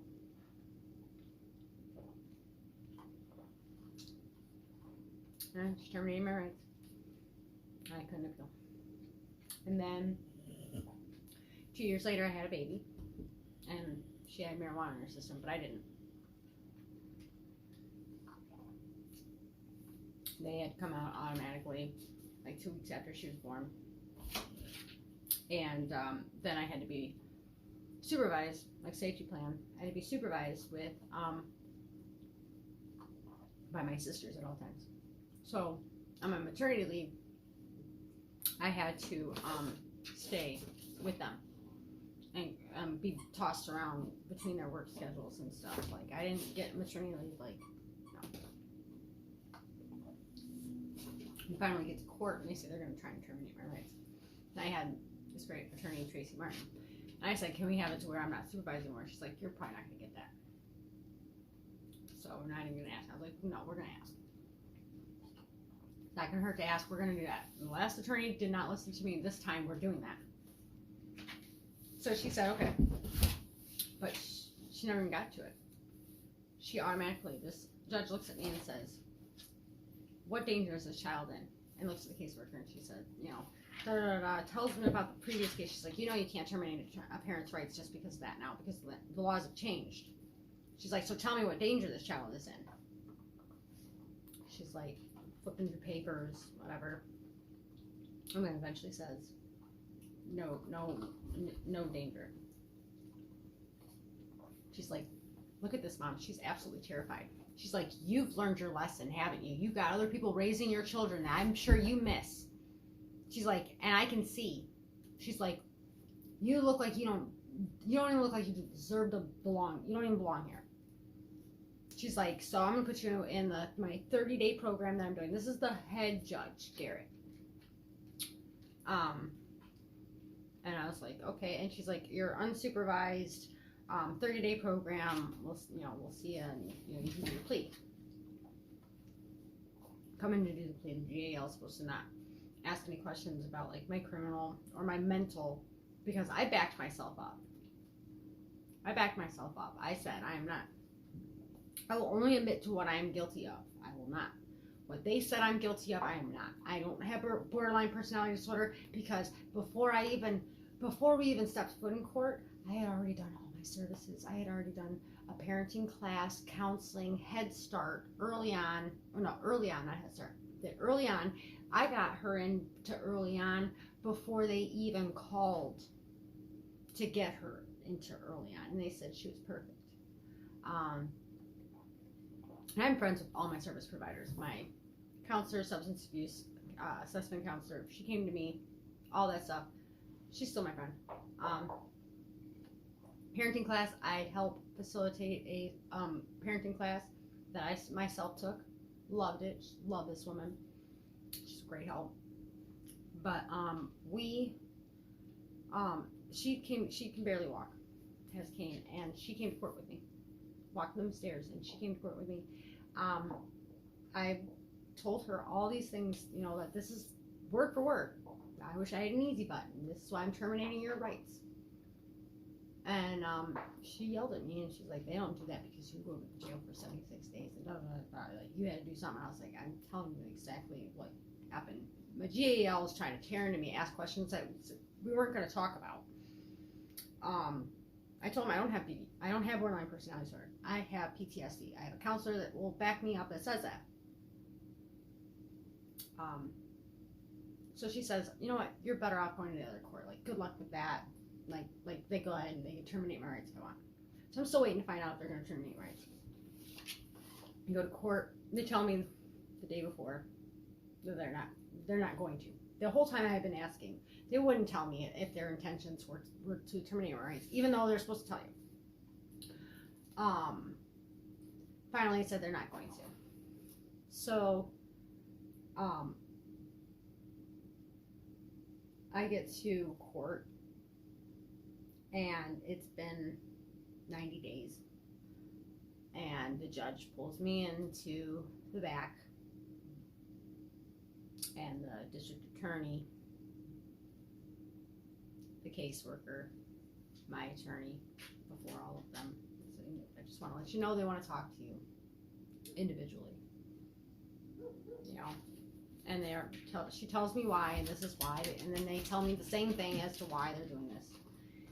They want to talk to you about the fact that they've never had a case open and close this fast. They want to make sure that this child is safe with you, so they're going to ask you if this child is safe with you. They're pretty impressed with you. So I said, yes, of course my child is safe with me. No one's going to love her more, no one's going to take care of her better. And the GAL wrote a letter to the judge saying, like, I'm almost done, Judge. Like, she's the best mom. It's that, of course I'm the best mom, but, instead of me, but she's a great mom.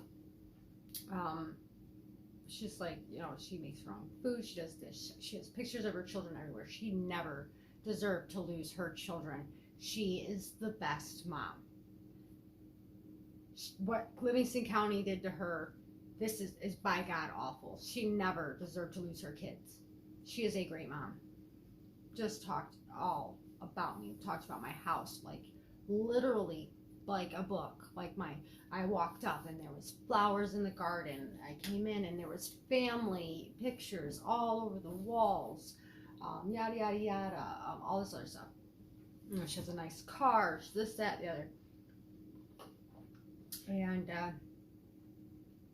And the case should be closed. The caseworker says, oh, by the way, I had come up positive for Suboxone once. They had mixed mine test up with someone. The couple before me, it had to have been. They had to have mixed it up because I was on my way to work. I wasn't allowed to bring my daughter in to just have them put a thing in my mouth for a second, standing right there, and then take her to my sister's all the way 20 minutes away. To drive right by my house to go to work, so I could drive 20 minutes to pick her up, and then be closed. So it worked out perfectly to where I would never be late. I never had to worry about not being able to do it. When I got off work, they were closed, so I couldn't just, go there then. I'd have to go pick up my daughter, or I'd have to wait for hours, and then, then go to pick her up because, it just was too impossible. But yet they had a playpen in the back. They said I was not allowed to bring my daughter. They had a playpen in the back because the person that worked there had their child there all the time. But I wasn't allowed to bring my daughter in for a second because of the specimens, which we didn't even go near. But the playpen was surrounded by all the specimens. So I started doing it. I just would test with my worker after that, from then on. But it came back that I had Suboxone, and I was like, there's no way. So I went and did a follicle test, and they said, it would come back, if I did it, that it would test for it. Well, it didn't. So my worker was like, she came back negative on everything, and she didn't even bring up that test because it was pointless. It was mute. She knew I didn't. I was like, I wouldn't even know where to get that. And I was like, so she didn't even bring that up. she's like, everything's perfect. Like, we're ready to close this case. And yeah, I still talk to her too. My caseworker. We all gave a hug. I got a standing ovation. The judge even wanted to make sure. He's like, I've never in my entire career here have ever seen a case close this fast. Like, I wish more parents were like you, and I hope that you help other parents going through this so you can they can understand the severity, and that you can also help them get through this. And I was like, I plan to do that. And then within that year, I started fighting. For parents that are like me, because I don't get to see my kids. I got to pay child support for my one son. The courts played right into everything he wanted, and my kids got literally mixed into the child support war. Is all it was.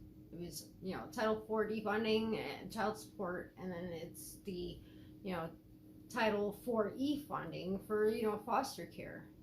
They got me on both sides, and I was just broke, and I couldn't afford anybody to help me. So now I work with all the people, like my caseworkers. Like at my first family team meeting, like they sat there with all my family, and they were just like laughing, and they're like, her and their supervisor, like, go to the one where it says that her daughter liked to wear dresses every single day. Like, go to that one. And then they're like, did they seriously? They're like, I'm looking at the beginning of this, and which petition, what is going on with the petition? Why is there so many petitions? And I had to explain to them that we went back and forth with the appeals. We had to appeal, and we had to go back and forth because they went with one, and then with another, and then with another, because they didn't have cause for jurisdiction, and they just kept letting them chance after chance after chance, all while not having jurisdiction, trying to make us make their case for them by taking psychological evaluations, taking drug tests, going to counseling, being medicated. I was already medicated before they had jurisdiction. That's what they were doing. They took visits away.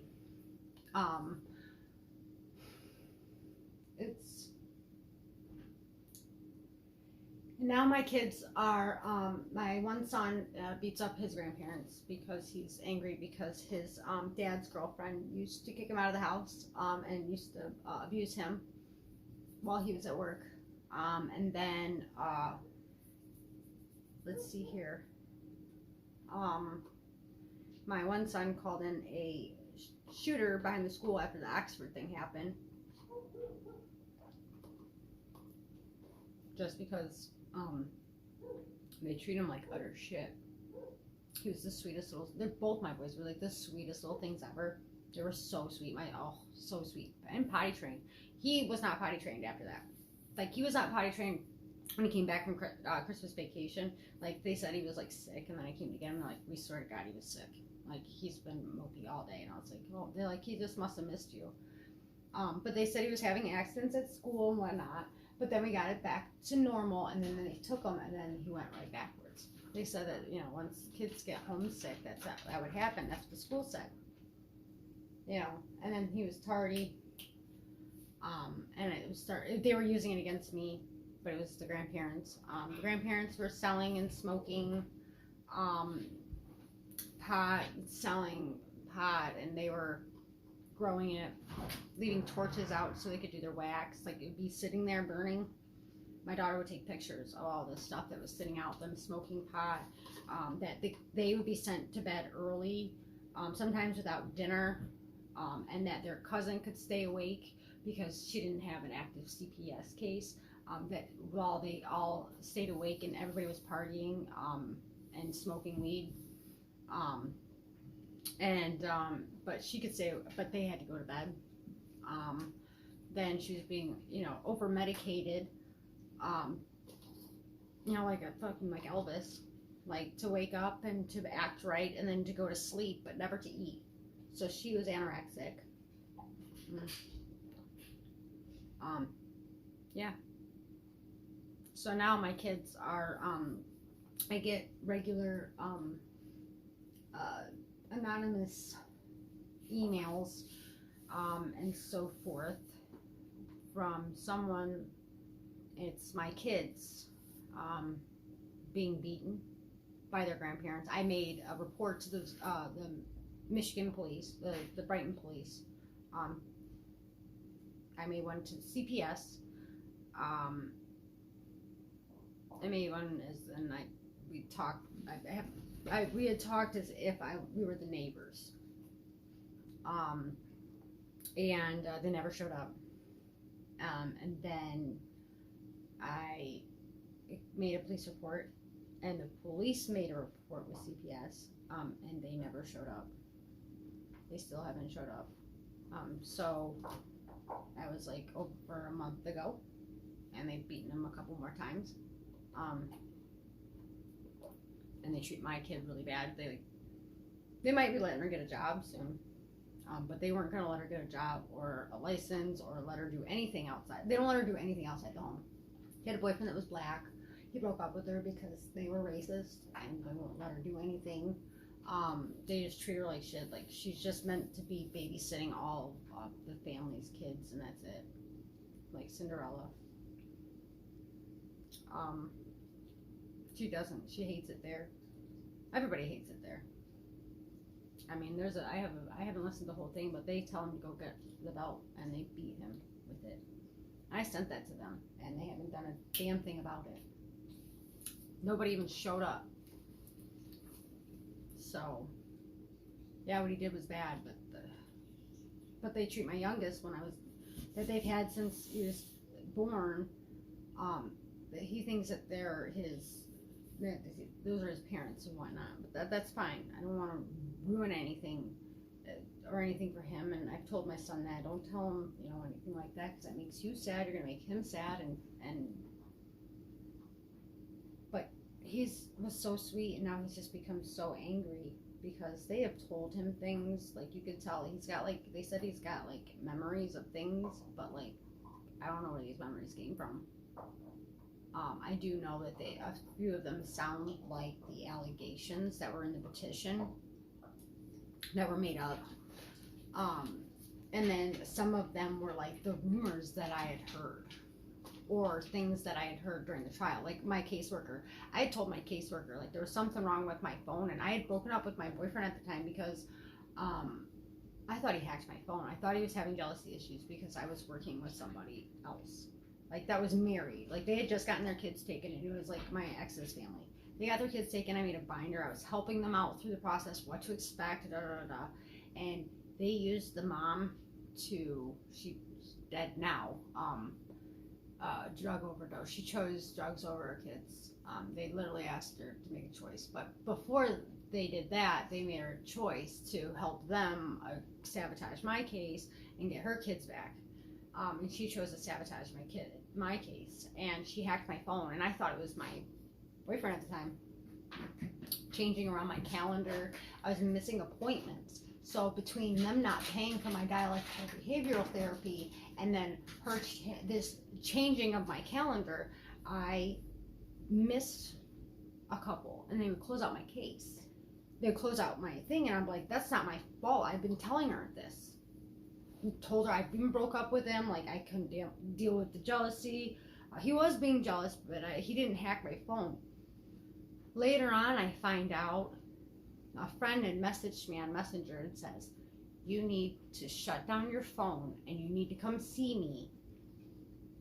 Ashley has hacked your phone, and she is sending me pictures you took that's on your phone. It's not uploaded to any cloud. You didn't share it. It's not anywhere within like a cloud or the internet. It is in your software. It's in your phone.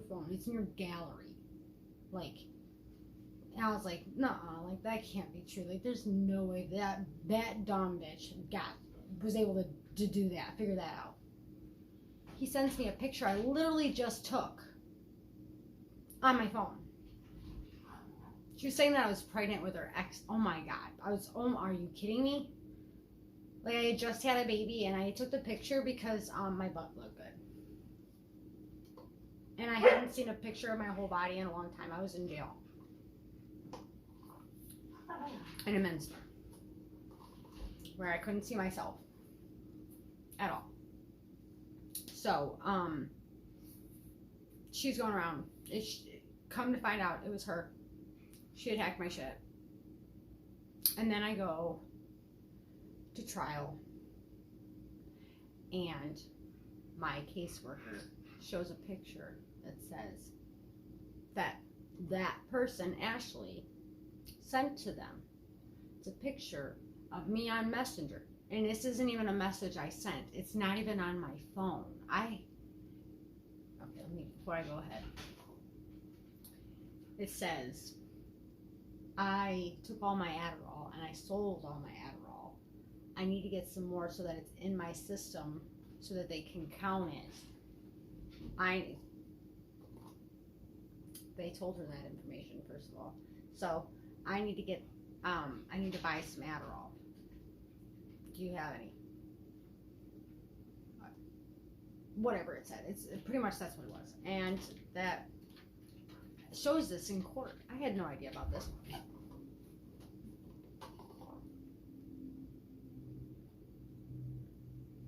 I didn't know that was sent. I didn't know that they knew she did it. They knew that my phone was, something was going on with my phone and that it was hacked and everything, but they never admitted. They just pretended. Like, they made an accusation. Like, oh, she made also an accusation. I drove past this Hilton Road. It's a shortcut. My parents live off of 23. Went to go visit them. And she told my caseworker that I was stalking my daughter at school. It was after school. It was during school, and then it was after school was already gone for a couple hours. So, yeah. She was doing that, saying that I was trying to hack my kids' Wi-Fi that they were on just to see what they're up to, all that stuff. She was sending those messages to make me look bad, and then so then when we went on a recess, I went and went to my phone and I checked the others' messages, and there they were. I had to go to my friend, who I had never messaged. I wasn't like friends with her like that. I would have messaged her husband, because I'm best friends with his sister, who I grew up with both of them. So I would have messaged him for that, because I'm pretty sure they were his meds. I'm not even sure. I don't even know. I don't know. But I messaged her and I told her, I was like, I just learned that this message was sent. That was not me. I'm sorry. Please disregard that. I would never have asked you for that out of nowhere. So, yeah. They transpired. They did all that. They used my... And then she had made a rumor that I had a baby. And caseworkers kept coming to my house, so I started putting baby stuff, because I had all my kids' stuff, so I started putting baby stuff out, like all my, in the car, or this or that or whatever, and to make it look like I had a kid. They would show up and I wouldn't do anything, and I had beer. I had like a 12-pack of beer sitting there outside for months. I was making it get stale and yucky, because I was gonna make that mosquito stuff with the Epsom salt and the blue list, cheap mouthwash. You know what I'm talking about, if you like that kind of stuff. You know what I'm talking about. So I had the big beer stealing. And she was like so bad, like going through my garbage, going through my stuff outside, trying to get in my backyard, that she had dropped them, busted them, got beer and glass everywhere. Tried to get my car. This is before like you could afford a camera to be outside. I mean, I had a camera, but it was like you had to be like watching at that time, so it was like pointless to have it up. But yeah. And then after my case closed, I'm still friends with my service providers, and then June 12th, of 2018. I believe it was, yeah. It was Judge Teresa Brennan. Courtroom was raided. It was also my son's birthday. It was also Judge Brennan's birthday. And she was raided and taken off the bench. And then a whole lot of information started to come out about her. She was in a relationship with a lead detective in a murder case.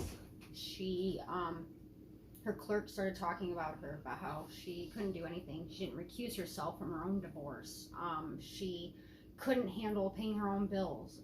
When they broke up, she couldn't handle that. That she would go under her desk and just freak out and cry, and she was making them do stuff during office time, on her elections, and how badly she treated them. And I mean, she was in the news.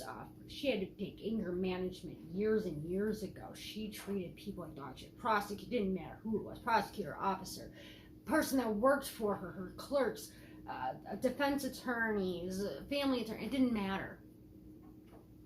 She is very well known for her corruption and how she treated people. And then she turned around.